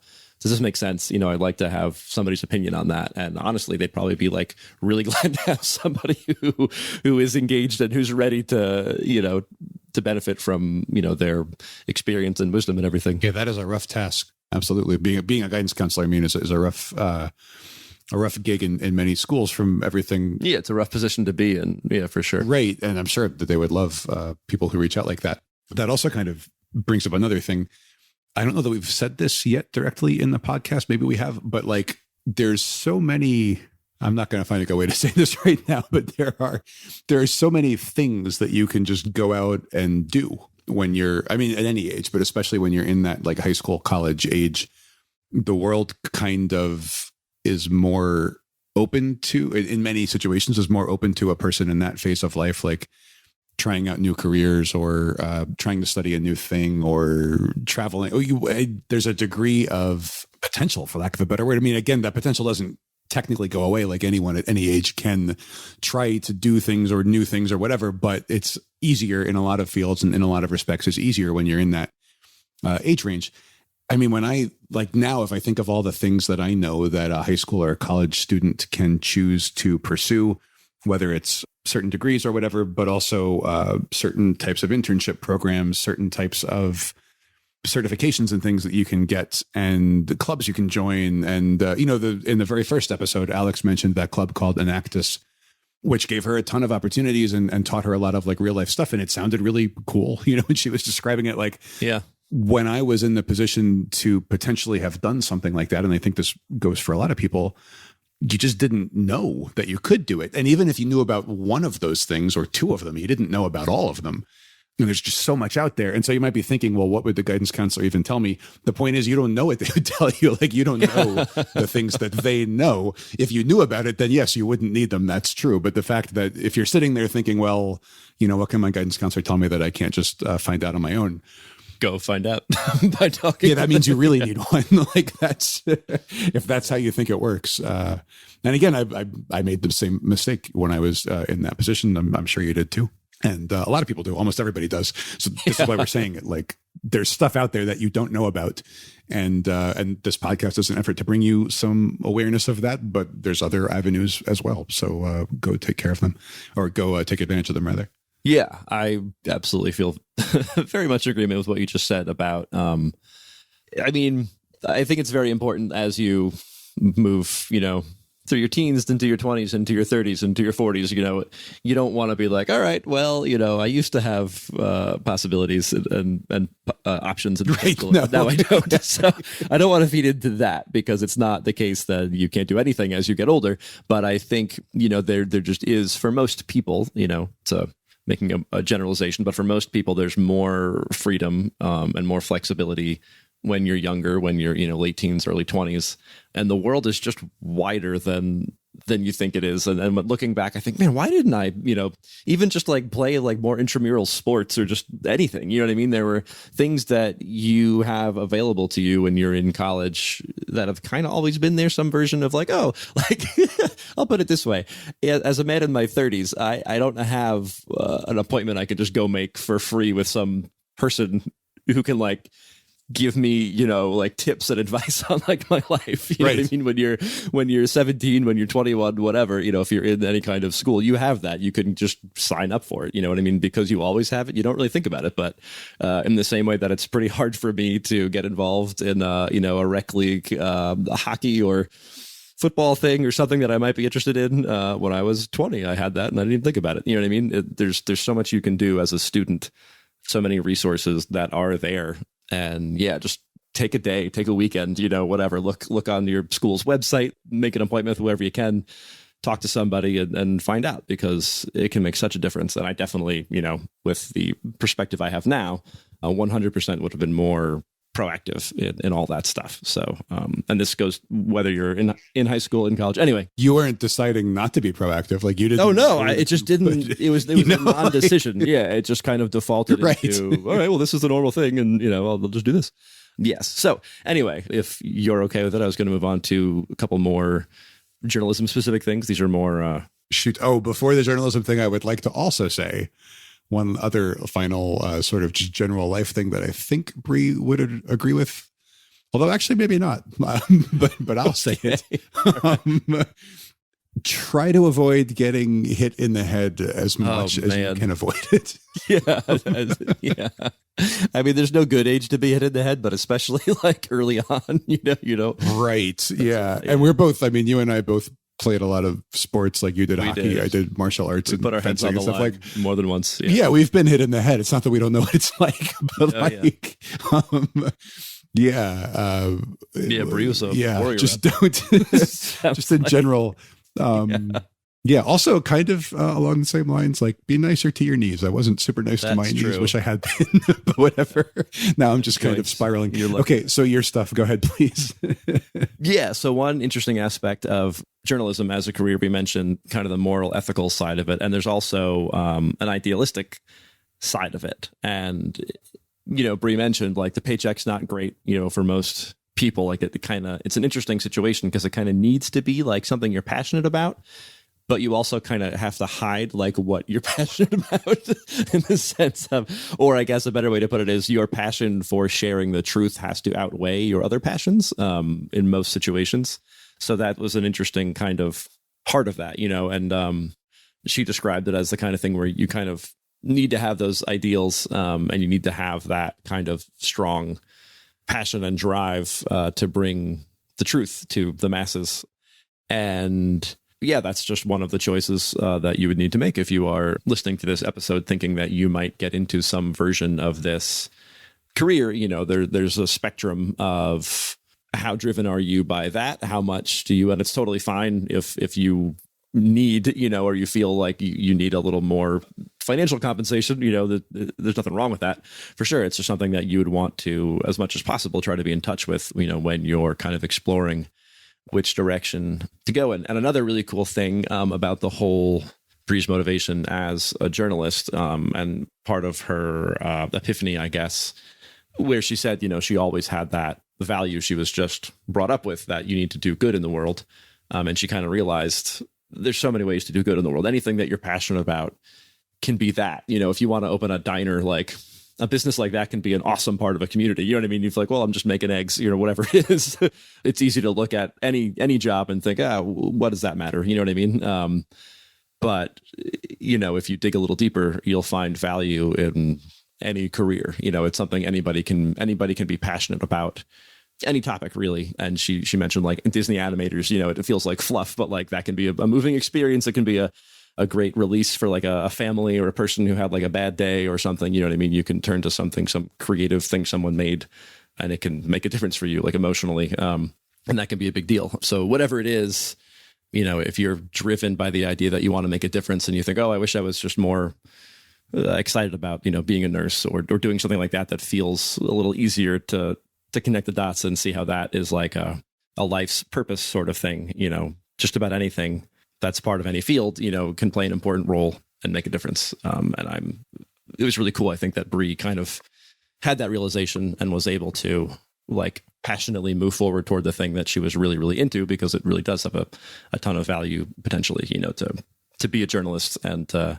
be motivated to bring truth to people. Like that's a big deal. So that was cool. So Bree also talked a bit about her upbringing, just more like, I guess, more than upbringing. I mean, sort of the town she grew up in, the culture, for lack of a better term. I mean, we all grow up obviously in whatever town and culture we grow up in, but talking to her a little bit before and after the interview, and also kind of during, I was struck, I've been struck by this before with other people that I've spoken to, and certainly I'm not the first person to have this idea, but I don't think we've totally mentioned it yet. Maybe a little bit actually with the other Bree that we interviewed. Maybe it came up there.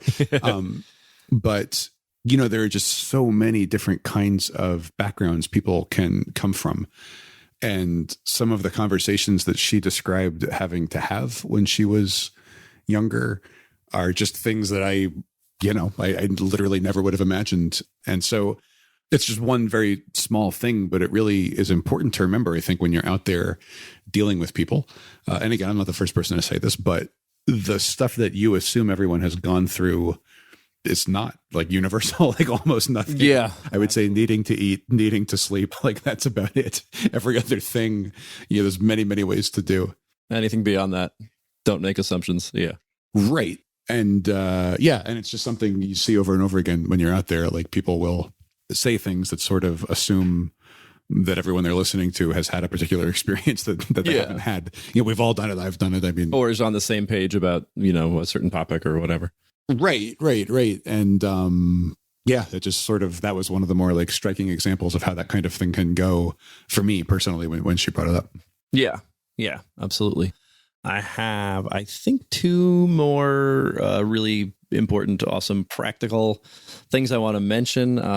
We do have a tendency to go on. Cool. I have nothing else besides my unplanned interruptions of you. So you do your things and I'll. I was going to say your insightful, real-time tweaking of all the stuff that I want to say. Right. Yeah. So welcome. Right. So 2 things. One of them was, it seems like a very practical aspect of being a journalist. You are like a person in the public eye, so to speak, to some degree, even if you might think of, writing for a small town paper, that might be like a low profile thing relative to some other, somebody who's on like a national TV news show every night or something like that. And certainly there's a difference there. But Bree described, her experiences with having readers and people, single her out, call her out either directly, by email, complaining to editors or whatever. And especially in her experience, people connected to certain demographic groups and whatever got much worse treatment.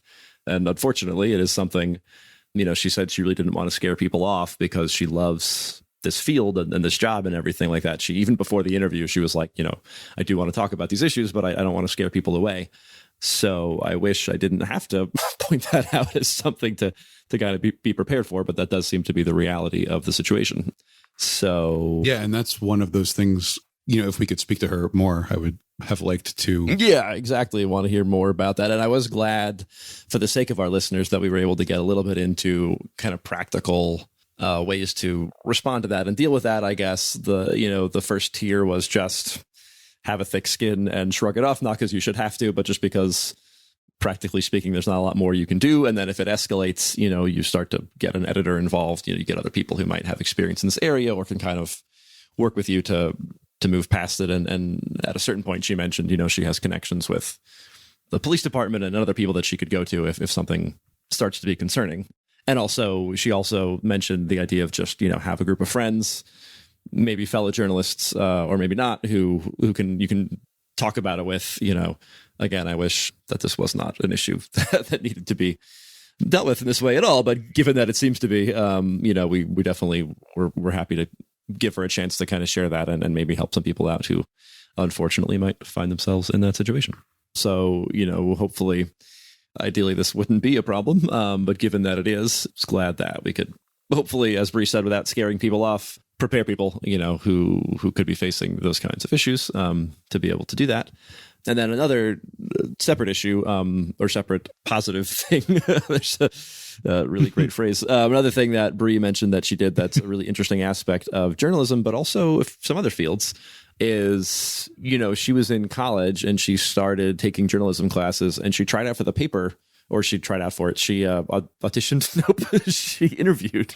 She didn't got a try job. out so much as audition. Me. Yeah, exactly. I can't believe I said try out. She auditioned. So she interviewed for the paper and got a job there.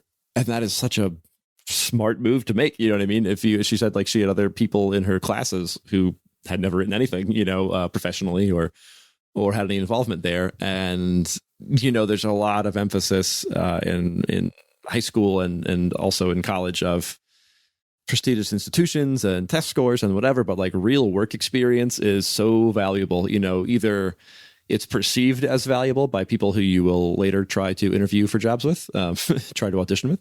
And it's also just for you, to have the experience. You're going to meet people in that field. You're going to learn how the field works. So whatever it is that you're interested in, try to do some quote unquote real world version. We say real world a lot, and it's a useful term, but I also feel like I don't want to imply like, oh, well, the life that you're in now isn't real or something like that. Yeah, no, the real whole world meaning like exactly just like post education where you're shifting from learning about stuff mostly to doing stuff in a more practical, direct sense. And that kind of goes, it's a similar mindset to what we heard about shadowing doctors, all those kinds of situations where you can be a volunteer or be an intern or be whatever it might be, and actually go to the places where decisions are being made, things are happening, the actual job or career is like playing out around you, and see what you think and develop some actual like practical skill sets around it. Yeah, the opportunities available for doing that will be different in different areas, but there's something you can do. You know what I mean? Even if it's just ask around if somebody's parent or cousin or somebody does that job, and even just try to talk to them for 20 minutes or anything. And I am not sure if I should say the following thing. I'm going to say it anyway. See what happens. Here goes. If you think to yourself, well, I'd like to have whatever career X, let's call it, but I don't want to go pursue those types of opportunities to learn about it now, I would ask, how much do you really want that then? If you can't motivate yourself to go out and actually get into it, they get kind of just back to everything we've been talking about with respect to choosing things and unchoosing them and so on. But, what are the things that you would like to go actually do? Try to do those. If you find yourself, insufficiently motivated to get that real world, quote unquote, experience, then think, well, what would I go do? What would I want to go into? Yeah. Why don't I want to do that? Right? Yeah. Spend 15 hours a week working there or whatever it is that you're able to do. So anyway, yes, the idea of doing that, obviously in journalism, it's a little more straightforward where a lot of schools would have a paper like that, but any field, you can at least brainstorm and try to think, how can I get some hands-on work in that area? Well, and Mark, our computer programmer person that we've interviewed so far, he's had the same kind of thing. Like, he was just very into the type of programming that he was doing, the type of community that he was helping to build. And, it kind of took over. But he didn't initially, he didn't go to an office and work on this with someone else who was already established. He didn't have that opportunity, but he just started contributing things in forums and looking for ways to pitch in these volunteer communities, and that led him to a better understanding of what the field was like, and on and on and on. So just to and your helped point, him build a name for himself really early, right? Because he was so So it can be shadowing, if that's something a profession has. It can be working at a school paper or a school, whatever. It can be volunteering. It can be just going online, reading about things, contributing to conversations about them. There's a million ways. Yeah. Find a community or make your own projects up or anything like that. So I was hoping that after several episodes of practice, I could have been better at this part and been more succinct, not gone on and on. There happened to be a lot of really important things to discuss here. So I'm going to go ahead and say that, it was the compelling subject matter and not my own inefficiency that got us here. But thanks again to Breanne. Well, mine too, obviously, but it goes without saying. I thought it would be even more inefficient to say it, so that's why I said it. Okay, of course. Oh, and mine too. Oh, and yours. Did we say it? Yes. So, thank you again, Bree. A lot of really important stuff that we covered here, and I hope that it helps you as you continue on your journey. So that's all for now. If you like the show, please take a moment to rate and review us on iTunes or the podcast player of your choice. And of course, if you want to hear more episodes, remember to subscribe as well. You can find our SAT Prep Black Book and ACT Prep Black Book on Amazon.com, and you can find our online video courses on QuestPrep.com. Please tune in for our next episode coming up in a couple of weeks. And in the meantime, feel free to reach out to us on our Quest Prep Facebook page or the Quest Prep YouTube channel. This episode was hosted by myself, Patrick Barrett, and my brother, Mike Barrett. Our guest was Breanne Williams. Every musical element was created and performed by Parker Hale Hastings. Sharks predate trees by at least 40 million years.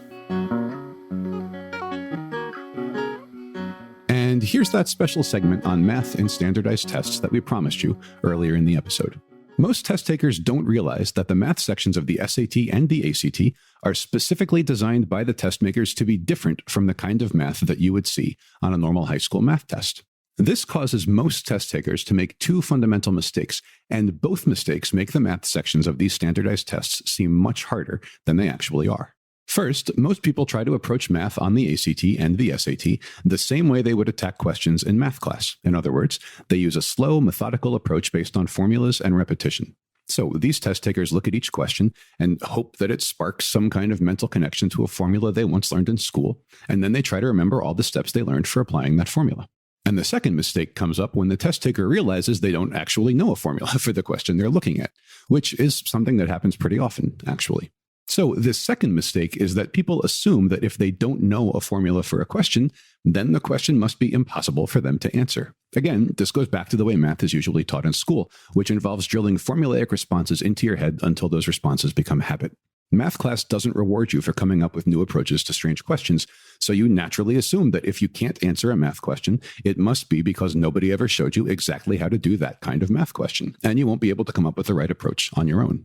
But when you understand how these standardized tests are designed, you'll see that there are simpler, quicker ways to approach math questions on them, and these approaches would often literally be punished in a high school math class because they don't involve formulas.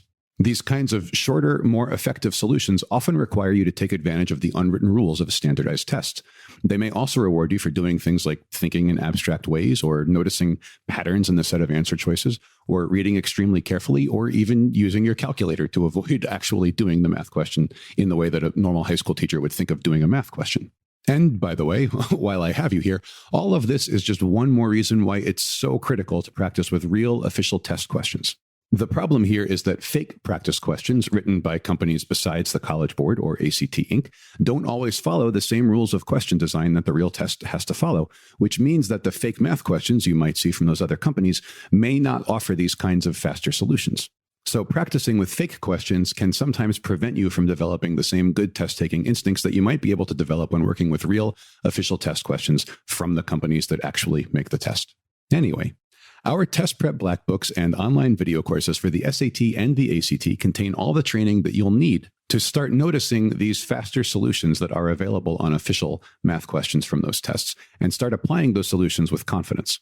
In both our black books and our online courses, the whole goal of our training is to turn you into the kind of test taker who routinely notices these efficient solutions and then does them accurately and consistently, because that kind of thinking is the key to beating a standardized test.